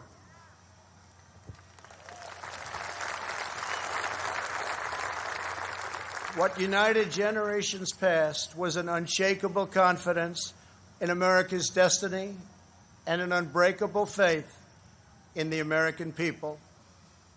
They knew that our country is blessed by God and has a special purpose in this world. It is that conviction that inspired the formation of our union, our westward expansion, the abolition of slavery, the passage of civil rights, the space program, and the overthrow of fascism, tyranny, and communism.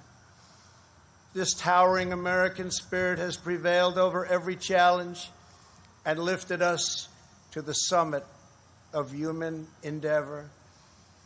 And yet, despite all of our greatness as a nation, everything we have achieved is now in danger.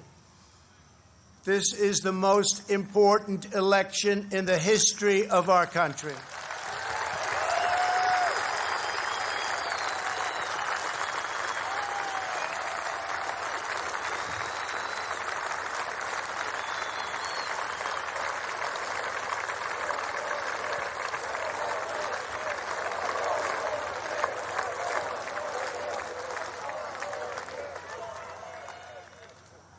Thank you.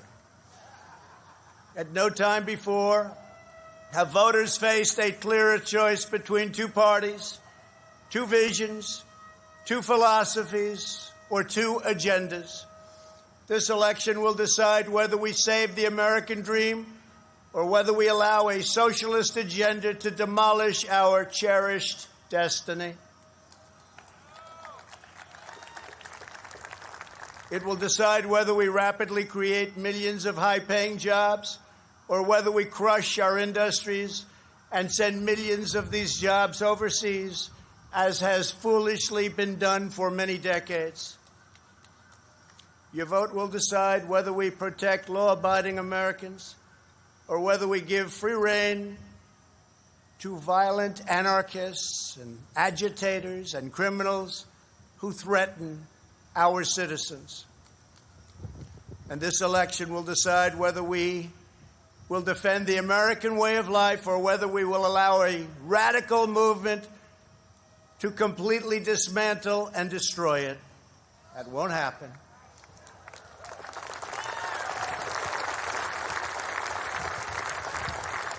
At the Democrat National Convention, Joe Biden and his party repeatedly assailed America as a land of racial, economic, and social injustice.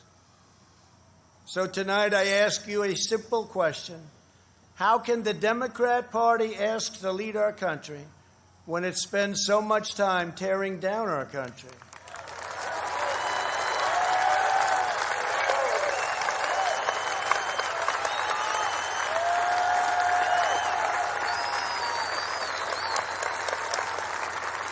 In the left's backward view, they do not see America as the most free, just, and exceptional nation on earth.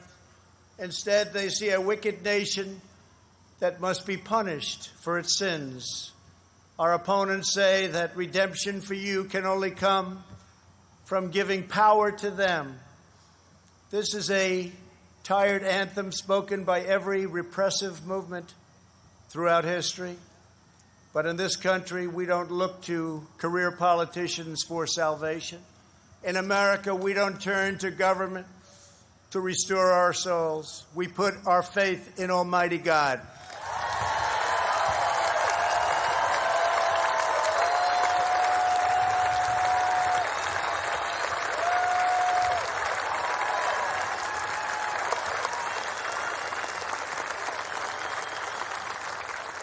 Joe Biden is not a savior of America's soul.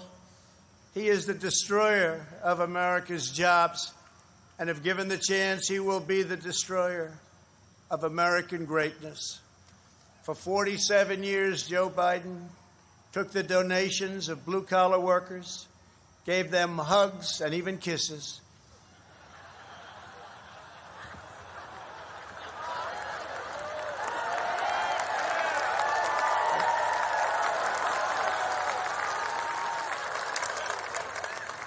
And told them he felt their pain. And then he flew back to Washington and voted to ship our jobs to China and many other distant lands. Joe Biden spent his entire career outsourcing their dreams and the dreams of American workers, offshoring their jobs, opening their borders, and sending their sons and daughters to fight in endless foreign wars, wars that never ended. 4 years ago, I ran for president because I could not watch this betrayal of our country any longer. I could not sit by as career politicians let other countries take advantage of us on trade, borders, foreign policy, and national defense. Our NATO partners, as an example, were very far behind in their defense payments. But at my strong urging, they agreed to pay $130 billion more a year, the first time in over 20 years that they upped their payments.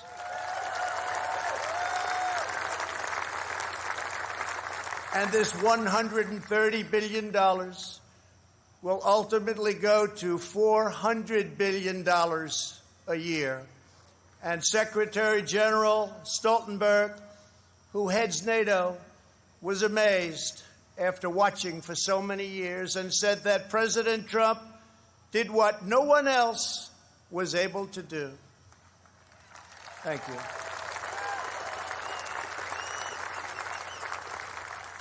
From the moment I left my former life behind, and it was a good life, I have done nothing but fight for you. I did what our political establishment never expected and could never forgive, breaking the cardinal rule of Washington politics. I kept my promise.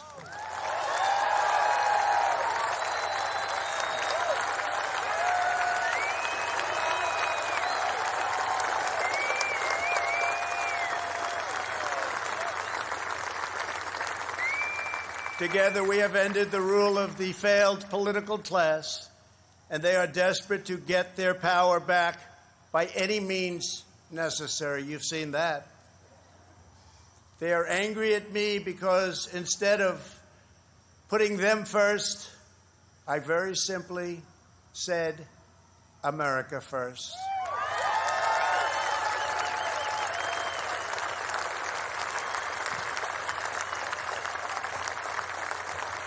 Thank you. Days after taking office, we shocked the Washington establishment and withdrew from the last administration's job-killing Trans-Pacific Partnership. I then immediately approved the Keystone XL and Dakota Access pipelines, ended the unfair and very costly Paris Climate Accord, and secured for the first time American energy independence.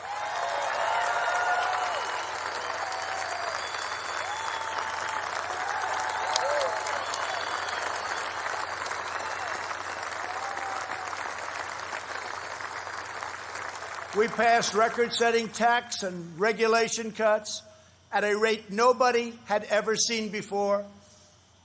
Within 3 short years, we built the strongest economy in the history of the world. Washington insiders asked me not to stand up to China. They pleaded with me to let China continue stealing our jobs, ripping us off, and robbing our country blind. But I kept my word to the American people. We took the toughest, boldest, strongest, and hardest-hitting action against China in American history by far.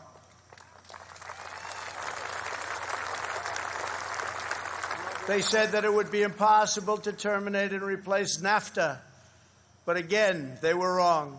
Earlier this year, I ended the NAFTA nightmare and signed the brand new U.S.-Mexico-Canada agreement into law.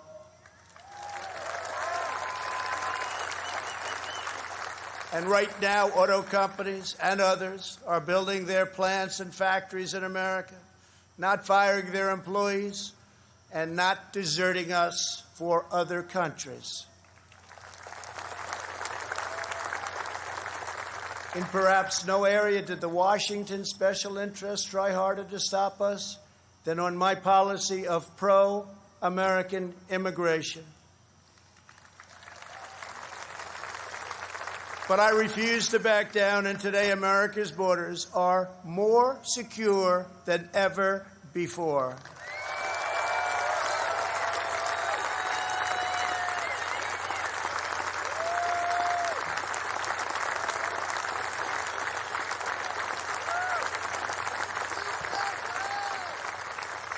Thank you. We ended catch and release, stopped asylum fraud, took down human traffickers who prey on women and children, and we have deported 20,000 gang members and 500,000 criminal aliens.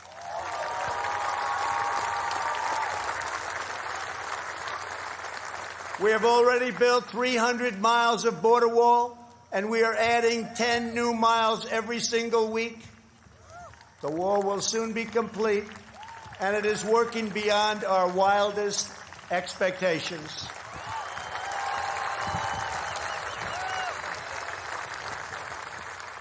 We are joined this evening by members of the Border Patrol Union representing our country's courageous border agents. Thank you very much for being here. Thank you. Brave, brave people.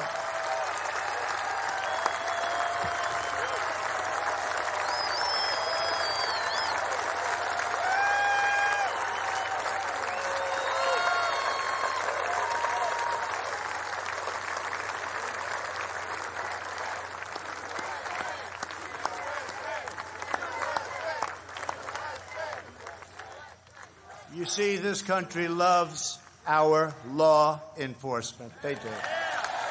They do. They really do. Love and respect. When I learned that the Tennessee Valley Authority laid off hundreds of American workers and forced them to train their lower-paid foreign replacement, I promptly removed the chairman of the board, and now those talented American workers have been rehired and are back providing power to Georgia, Alabama, Tennessee, Kentucky, Mississippi, North Carolina, and Virginia.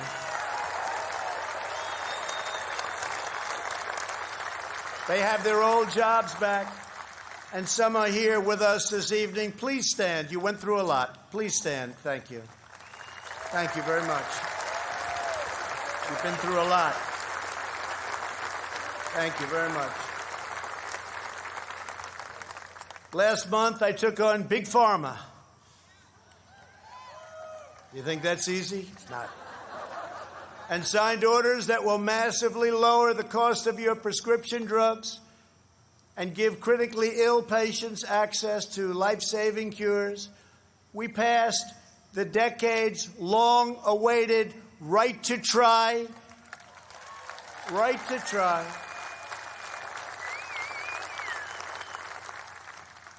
We also passed VA accountability and VA choice. Our great veterans, we're taking care of our veterans. 91% approval rating this month, the VA, given by our veterans. First time anything like that's ever happened.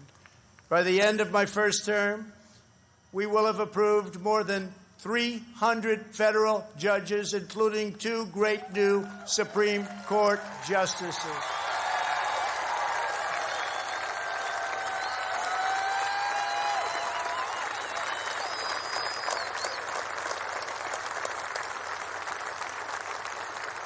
And to bring prosperity to our forgotten inner cities, we worked hard to pass historic criminal justice reform, prison reform, opportunity zones, and long-term funding of historically black colleges and universities. And before the China virus came in, produced the best unemployment numbers for African Americans, Hispanic Americans, and Asian Americans ever recorded.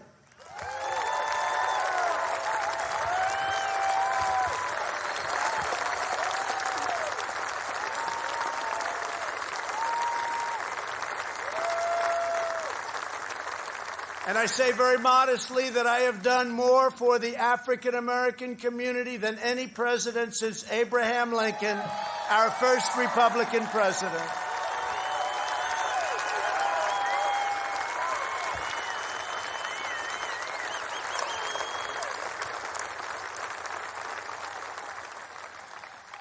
And I have done more in 3 years for the black community than Joe Biden has done in 47 years.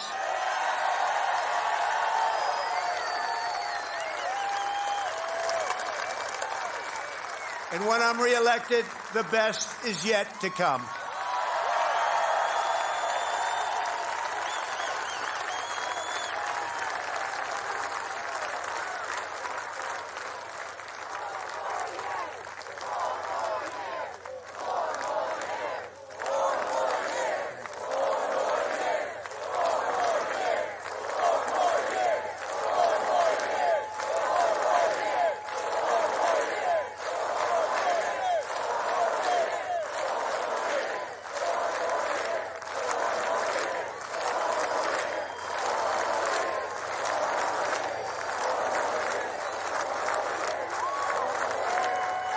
Thank you very much.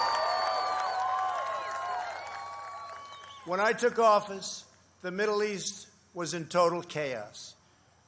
ISIS was rampaging, Iran was on the rise, and the war in Afghanistan had no end in sight.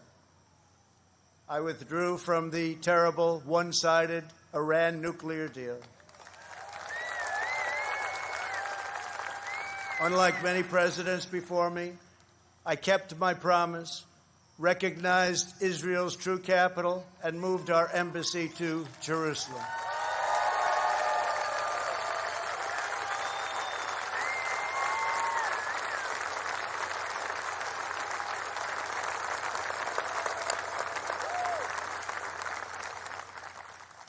But not only did we talk about it as a future site, we got it built. Rather than spending $1 billion on a new building as planned, we took an already owned existing building in a better location. Real estate deal, right? And opened it at a cost of less than $500,000.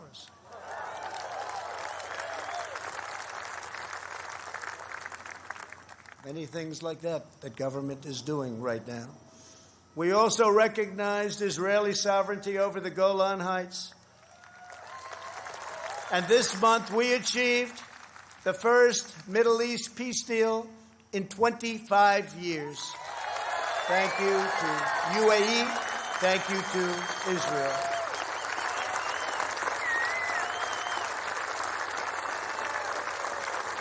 In addition, we obliterated 100% of the ISIS caliphate and killed its founder and leader, Abu Bakr al-Baghdadi.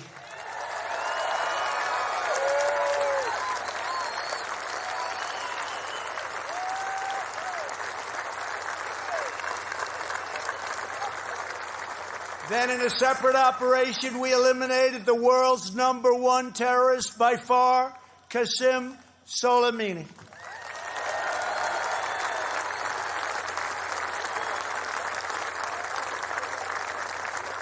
Unlike previous administrations, I have kept America out of new wars, and our troops are coming home. We have spent nearly $2.5 trillion on completely rebuilding our military, which was very badly depleted when I took office, as you know.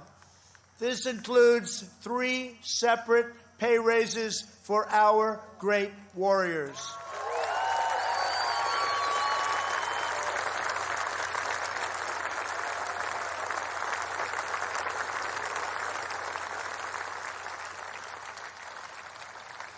We also launched the Space Force, the first new branch of the United States military since the Air Force was created almost 75 years ago. We have spent the last 4 years reversing the damage Joe Biden inflicted over the last 47 years. Biden's record is a shameful roll call of the most catastrophic betrayals and blunders in our lifetime. He has spent his entire career on the wrong side of history. Biden voted for the NAFTA disaster, the single worst trade deal ever enacted. He supported China's entry into the World Trade Organization, one of the greatest economic disasters of all time. After those Biden calamities, the United States lost 1 in 4 manufacturing jobs. We laid off workers in Michigan, Ohio, New Hampshire, Pennsylvania, and many other states. They didn't want to hear Biden's hollow words of empathy. They wanted their jobs back. As vice president, he supported the Trans-Pacific Partnership, which would have been a death sentence for the U.S. auto industry. He backed the horrendous South Korea trade deal, which took many jobs from our country and which I've reversed and made a great deal for our country. He repeatedly supported mass amnesty for illegal immigrants. He voted for the Iraq War. He opposed the mission to take out Osama bin Laden. He opposed killing Soleimani. He oversaw the rise of ISIS and cheered the rise of China as a positive development for America and the world, some positive development. That's why China supports Joe Biden and desperately wants him to win. I can tell you that upon very good information. China would own our country if Joe Biden got elected. Unlike Biden, I will hold them fully accountable for the tragedy that they caused all over the world. In recent months, our nation and the world has been hit by the once-in-a-century pandemic that China allowed to spread around the globe. They could have stopped it, but they allowed it to come out. We are grateful to be joined tonight by several of our incredible nurses and first responders. Please stand and accept our profound thanks and gratitude.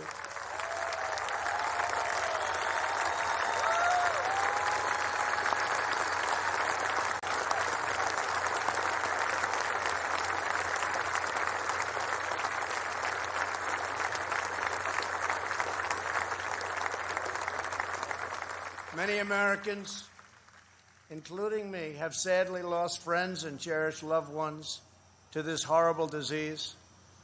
As one nation, we mourn, we grieve, and we hold in our hearts forever the memories of all of those lives that have been so tragically taken, so unnecessary. In their honor, we will unite. In their memory, we will overcome. And when the China virus hit, we launched the largest national mobilization since World War II. Invoking the Defense Production Act, we produced the world's largest supply of ventilators. Not a single American who has needed a ventilator has been denied a ventilator, which is a miracle.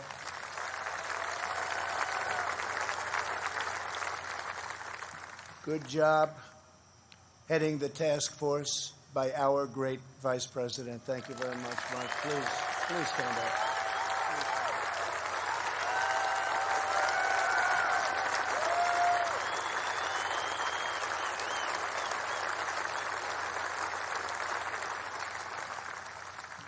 We shipped hundreds of millions of masks, gloves, and gowns to our frontline healthcare workers. To protect our nation's seniors, we rushed supplies, testing kits, and personal to nursing homes. We gave everything you can possibly give, and we're still giving it because we're taking care of our senior citizens. The Army Corps of Engineers built field hospitals, and the Navy deployed our great hospital ships. We developed from scratch the largest and most advanced testing system anywhere in the world.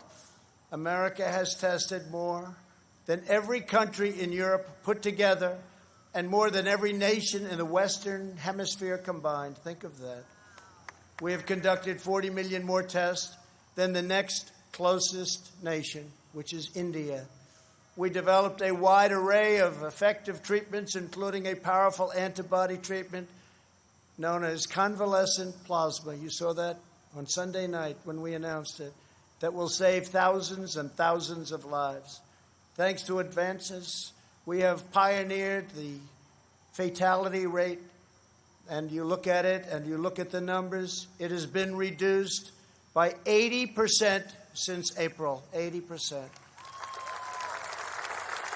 The United States has among the lowest case fatality rates of any major country anywhere in the world. The European Union's case fatality rate is nearly 3 times higher than ours, but you don't hear that. They don't write about that. They don't want to write about that. They don't want you to know those things.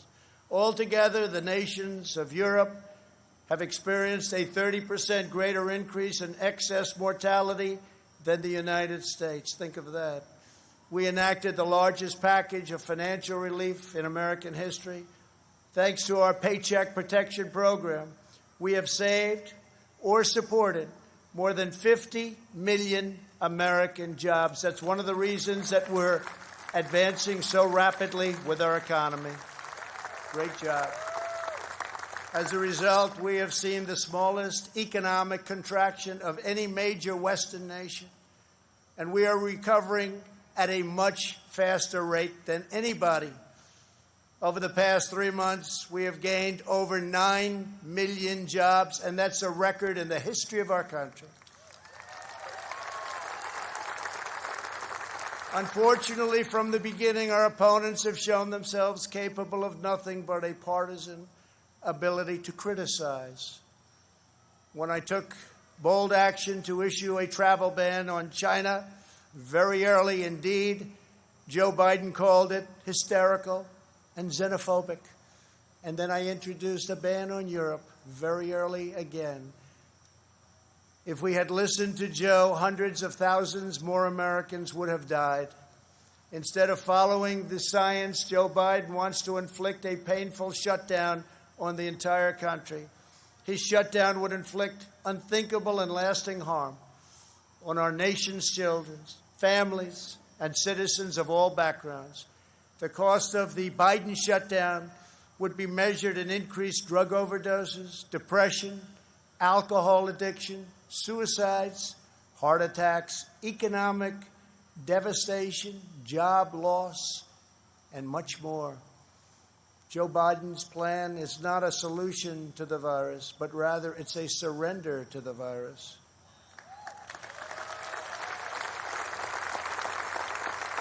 My administration has a very different approach.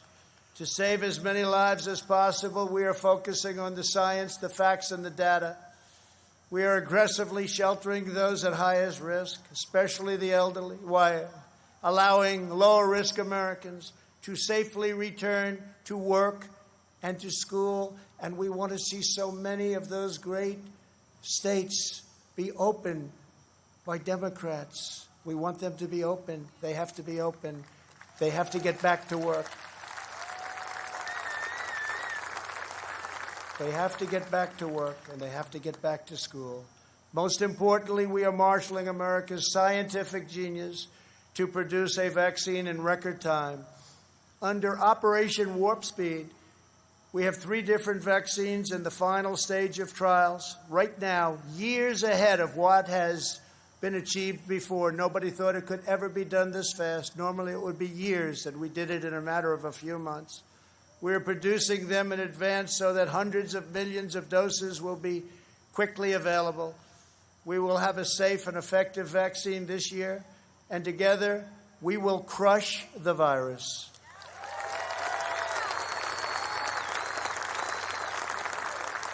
At the Democrat convention, you barely heard a word about their agenda. But that's not because they don't have one. It's because their agenda is the most extreme set of proposals ever put forward by a major party nominee. Joe Biden may claim he is an ally of the light, but when it comes to his agenda, Biden wants to keep us completely in the dark. He doesn't have a clue.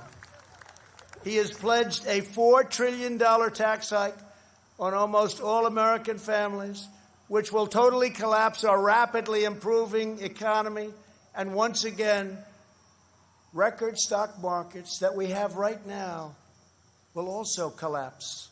That means your 401ks, that means all of the stocks that you have. On the other hand, just as I did in my first term, I will cut taxes even further for hardworking moms and dads. I will not raise taxes. I will cut them, and very substantially. And we will also provide tax credits to bring jobs out of China back to America, and we will impose tariffs on any company that leaves America to produce jobs overseas. We will make sure our companies and jobs stay in our country, as I've already been doing for quite some time, if you've noticed. Joe Biden's agenda is made in China. My agenda is made in the USA.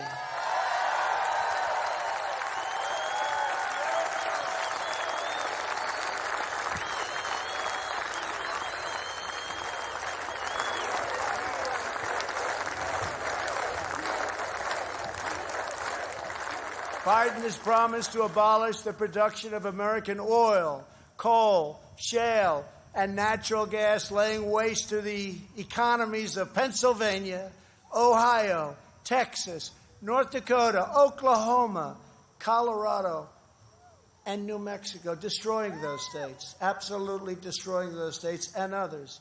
Millions of jobs will be lost, and energy prices will soar. These same policies led to crippling power outages in California just last week. Everybody saw that. Tremendous power outage. Nobody's seen anything like it, but we saw that last week in California.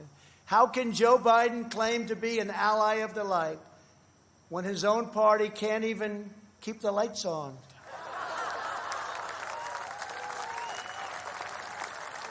Joe Biden's campaign has even published a 110-page policy platform. You can't get away from this.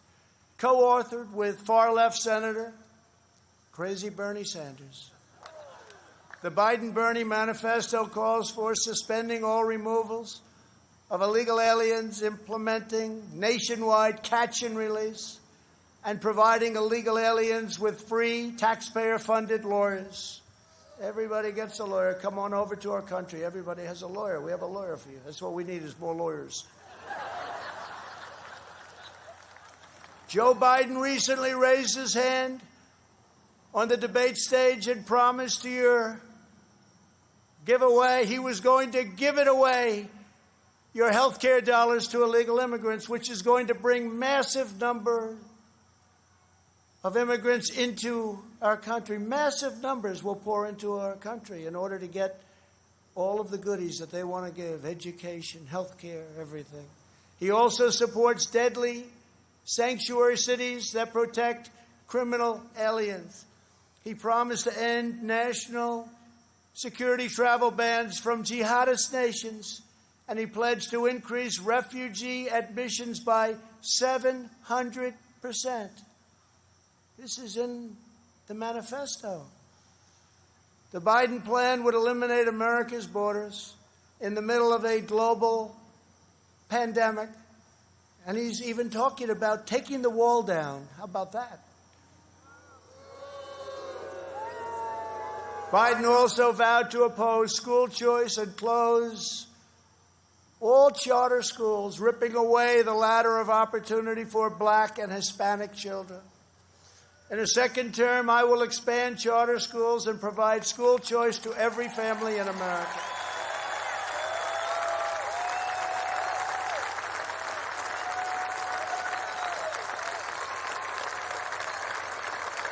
And we will always treat our teachers with the tremendous respect that they deserve.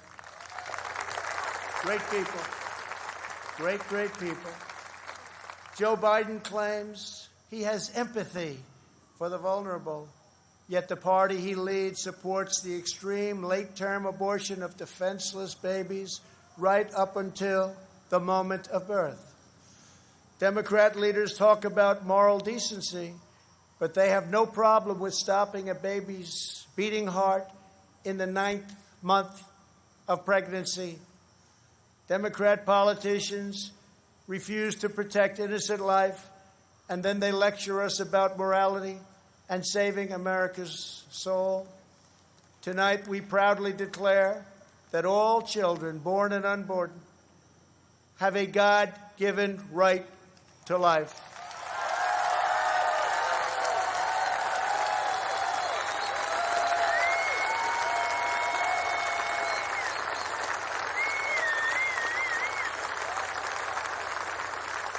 During the Democrat convention, the words "under God" were removed from the Pledge of Allegiance.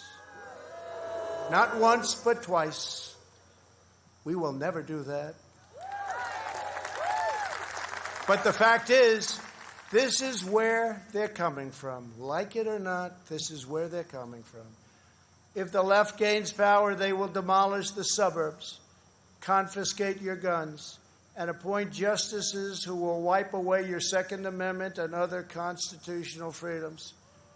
Biden is a Trojan horse for socialism. If Joe Biden doesn't have the strength to stand up to wild-eyed Marxists like Bernie Sanders and his fellow radicals, and there are many, we see them all the time, it's incredible actually, then how is he ever going to stand up for you? He's not. The most dangerous aspect of the Biden platform is the attack on public safety. The Biden-Bernie manifesto calls for abolishing cash bail, immediately releasing 400,000 criminals onto the streets and into your neighborhoods. When asked if he supports cutting police funding, Joe Biden replied, yes, absolutely. When Congresswoman Ilhan Omar called the Minneapolis Police Department a cancer that is rotten to the root, Biden wouldn't disavow her support and reject her endorsement. He proudly displayed it shortly later on his website. Displayed it in big letters. Make no mistake, if you give power to Joe Biden, the radical left will defund police departments all across America. They will pass federal legislation to reduce law enforcement nationwide. They will make every city look like Democrat-run Portland, Oregon. No one will be safe in Biden's America. My administration will always stand with the men and women of law enforcement.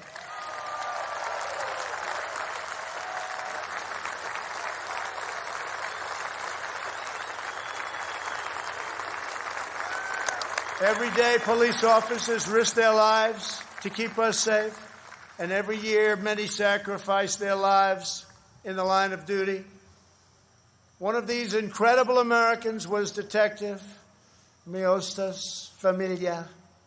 She was part of a team of American heroes called the NYPD, or New York's Finest, who I was very, very proud to get their endorsement just the other day. Great people, great, great people. They were allowed to do their job. You'd have no crime in New York. Rudy Giuliani knows that better than anybody. Thank you, Rudy. 3 years ago, on the 4th of July weekend, Detective Familia was on duty in her vehicle when she was ambushed just after midnight and murdered by a monster who hated her purely for wearing the badge. Detective Familia was a single mom. She recently asked for the night shift so she could spend more time with her kids. 2 years ago, I stood in front of the U.S. Capitol alongside those beautiful children and held their grandmother's hand as they mourned their terrible loss, and we honored Detective Familia's extraordinary life. It was extraordinary. Detective Familia's 3 children are with us this evening. Genesis, Peter, Delilah, we are so grateful to have you here tonight. Thank you very much for coming. Thank you very much. Thank you very much.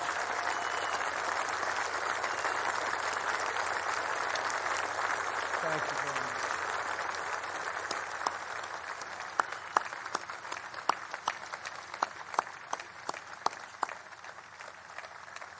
I promise you that we will treasure your mom in our memories forever. We must remember that the overwhelming majority of police officers in this country, and that's the overwhelming majority, are noble, courageous, and honorable. We have to give law enforcement, our police, back their power. They are afraid to act. They are afraid to lose their pension. They are afraid to lose their jobs. And by being afraid, they are not able to do the job that they so desperately want to do for you. And those who suffer most are the great people who they protect and who they want to protect at an even higher level. When there is police misconduct, the justice system must hold wrongdoers fully and completely accountable, and it will. But when we can never have a situation where things are going on as they are today, we must never allow mob rule. We can never allow mob rule. In the strongest possible terms, the Republican Party condemns the rioting, looting, arson, and violence we have seen in Democrat-run cities all, like Kenosha, Minneapolis, Portland, Chicago, and New York, and many others, Democrat-run. There is violence and danger in the streets of many Democrat-run cities throughout America. This problem could easily be fixed if they wanted to.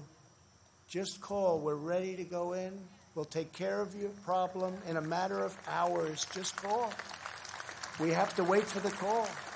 It's too bad we have to, but we have to wait for the call. We must always have law and order. All federal crimes are being investigated, prosecuted, and punished to the fullest extent of the law. When the anarchists started ripping down our statues and monuments right outside, I signed an order immediately, 10 years in prison, and it was a miracle. It all stopped. No more statues. They said, that's just too long, as they looked at a statue. I think we'll rip it down. Then they said 10 years in prison. I think that's too long. Let's go home. During their convention, Joe Biden and his supporters remained completely silent about the rioters and criminals spreading mayhem in Democrat-run cities. They never even mentioned it during their entire convention. Never once mentioned. Now they're starting to mention it because their poll numbers are going down like a rock in water. It's too late, Joe. In the face of left-wing anarchy and mayhem in Minneapolis, Chicago, and other cities, Joe Biden's campaign did not condemn it. They donated to it. At least 13 members of Joe Biden's campaign staff donated to a fund to bail out vandals, arsonists, anarchists, looters, and rioters from jail. Here tonight is the grieving family of retired police captain David Dorn, a 38-year veteran of the St. Louis Police Department, a great man and a highly respected man by all. In June, Captain Dorn was shot and killed as he tried to protect a store from rioters and looters, or as the Democrats would call them, peaceful protesters. They call them peaceful protesters. We're honored to be joined tonight by his wonderful wife, Ann, and beloved family members, Brian and Kaylin. To each of you, we will never forget the heroic legacy of Captain David Dorn. Thank you very much for being here. Thank you.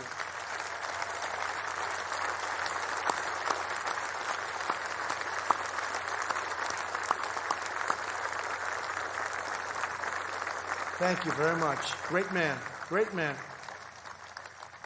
As long as I am president, we will defend the absolute right of every American citizen to live in security, dignity, and peace. If the Democrat Party wants to stand with anarchists, agitators, rioters, looters, and flag burners, that is up to them. But I, as your president, will not be a part of it. The Republican Party will remain the voice of the patriotic heroes who keep America safe and salute the American flag.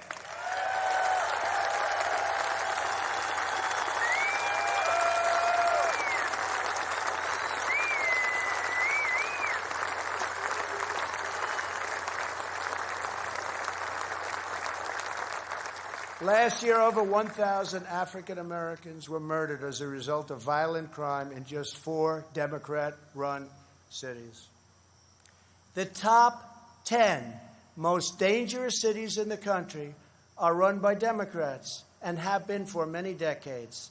Thousands more African Americans are victims of violent crime in these communities. Joe Biden and the left ignore these American victims. I never will. If the radical left takes power, they will apply their disastrous policies to every city, town, and suburb in America. Just imagine if the so-called peaceful demonstrators in the streets were in charge of every lever of power in the U.S. government. Just think of that. Liberal politicians claim to be concerned about the strength of American institutions. But who exactly is attacking them? Who is hiring the radical professors, judges, and prosecutors? Who is trying to abolish immigration enforcement and establish speech codes designed to muzzle dissent? In every case, the attacks on American institutions are being waged by radical left. Always remember, they are coming after me because I am fighting for you. That's what's happening. And it's been going on from before I even got elected.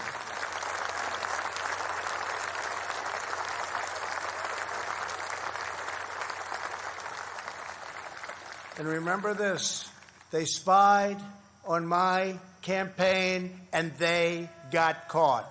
Let's see now what happens.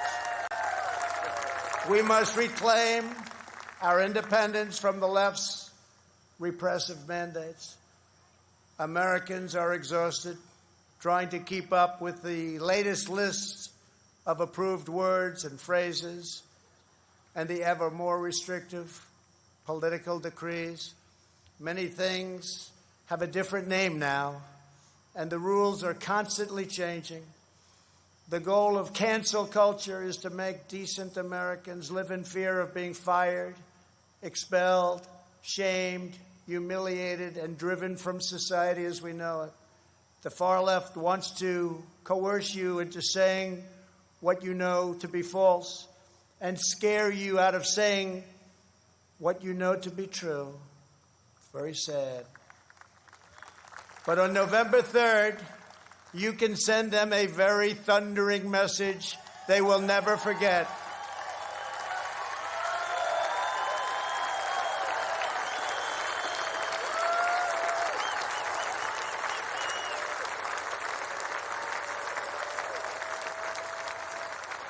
Thank you.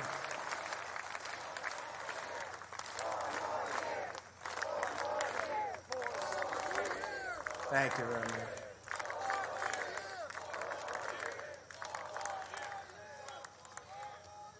Joe Biden is weak. He takes his marching orders from liberal hypocrites who drive their cities into the ground while fleeing far from the scene of the wreckage. These same liberals want to eliminate school choice while they enroll their children in the finest private schools in the land. They want to open our borders while living in Waldorf compounds and communities in the best neighborhoods in the world. They want to defund the police while they have armed guards for themselves. This November, we must turn the page forever on this failed political class. The fact is, I'm here. What's the name of that building?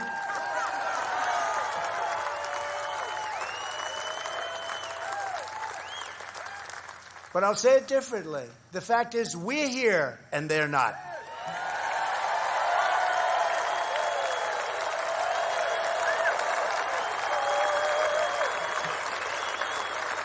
To me, one of the most beautiful buildings anywhere in the world, and it's not a building, it's a home as far as I'm concerned.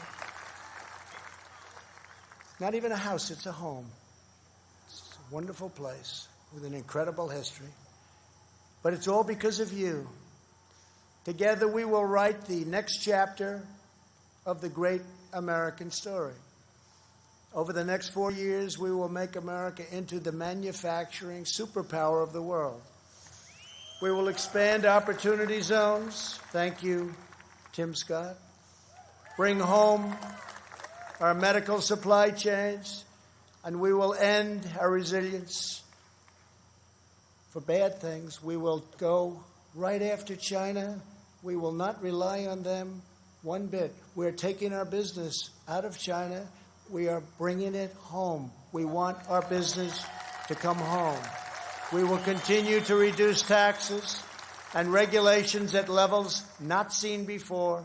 We will create 10 million jobs in the next 10 months, and it'll be higher than that.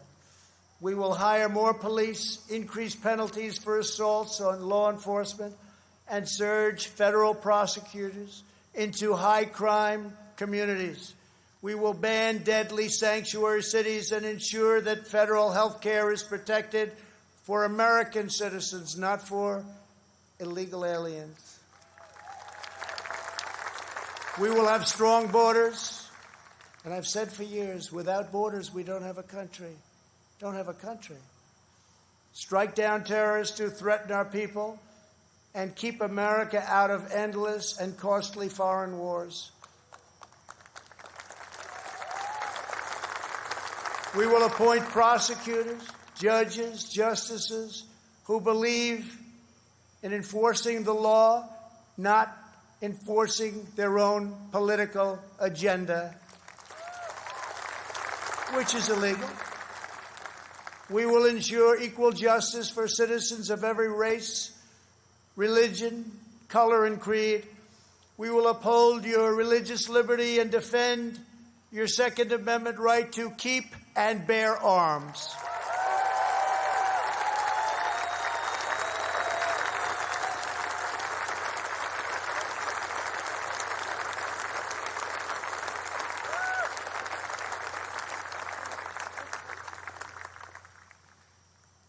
And if we don't win, your Second Amendment doesn't have a chance. I can tell you that. I have totally protected it. We will protect Medicare and Social Security. We will always and very strongly protect patients with pre-existing conditions. And that is a pledge from the entire Republican Party. Thank you, Kevin. We will end surprise medical billing, require price transparency, and further reduce the cost of prescription drugs and health insurance premiums. They're coming way down. We will greatly expand energy development, continuing to remain the #1 in the world and keep America energy independent.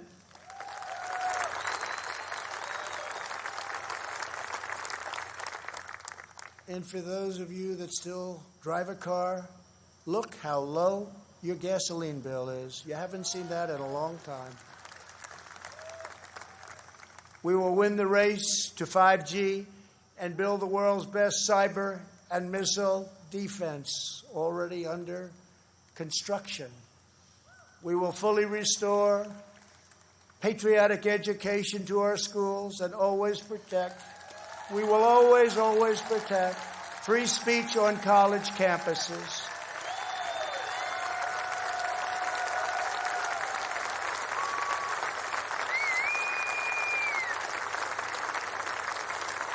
And we put a very big penalty in. If they do anything having to do with your free speech, colleges have to pay a tremendous, tremendous financial penalty. And again, it's amazing how open they've been lately. We will launch a new age of American ambition in space. America will land the first woman on the moon, and the United States will be the first nation to plant its beautiful flag on Mars. This is the unifying national agenda that will bring our country together. So tonight I say to all Americans, this is the most important election in the history of our country. There has never been such a difference between two parties or two individuals in ideology, philosophy, or vision than there is right now. Our opponents believe that America is a depraved nation. We want our sons and daughters to know the truth. America is the greatest and most exceptional nation in the history of the world.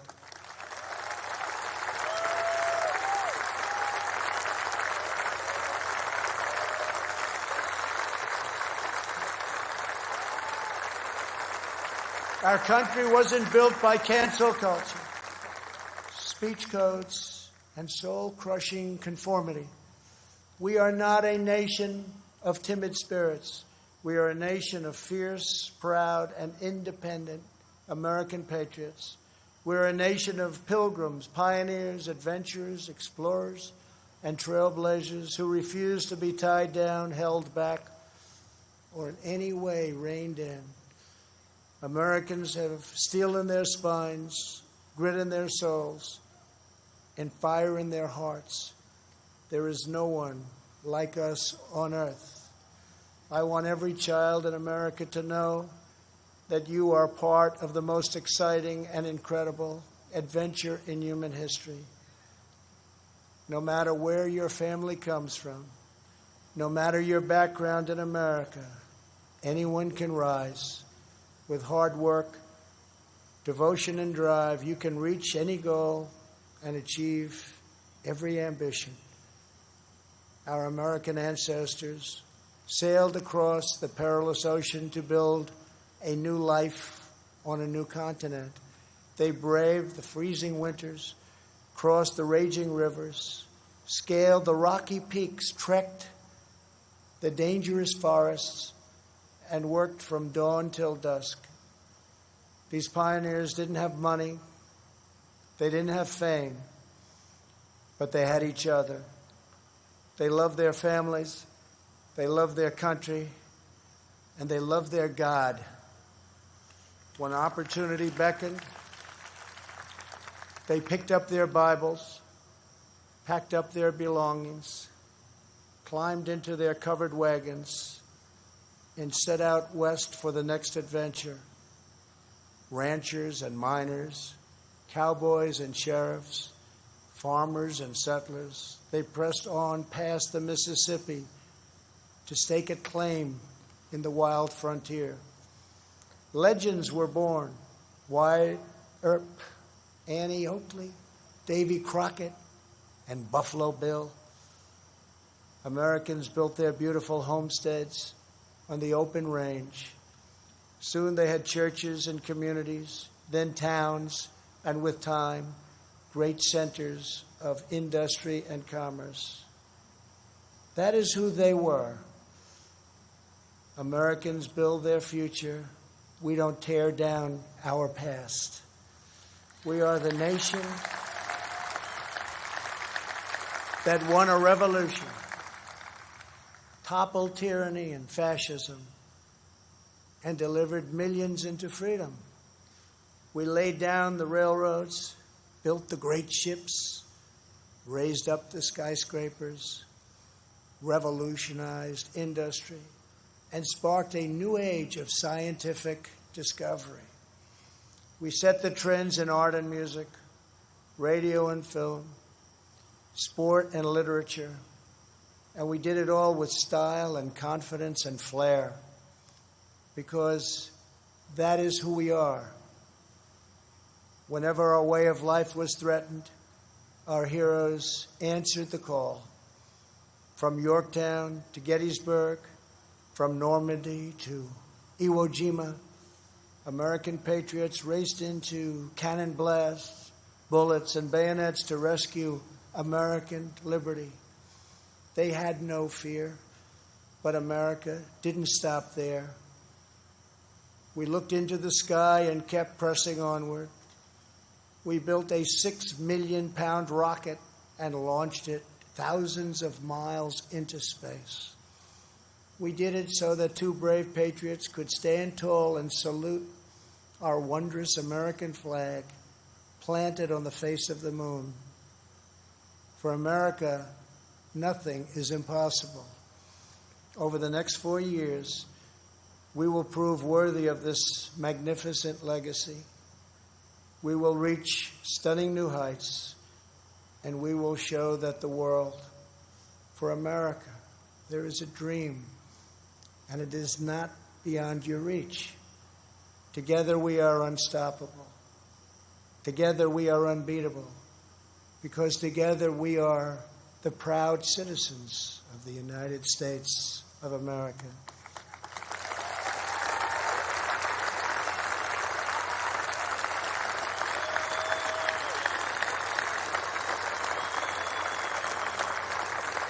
And on November 3rd, we will make America safer. We will make America stronger. We will make America prouder.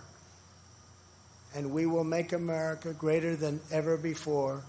I am very, very proud to be the nominee of the Republican Party. I love you all. God bless you, and God bless America. Thank you very much.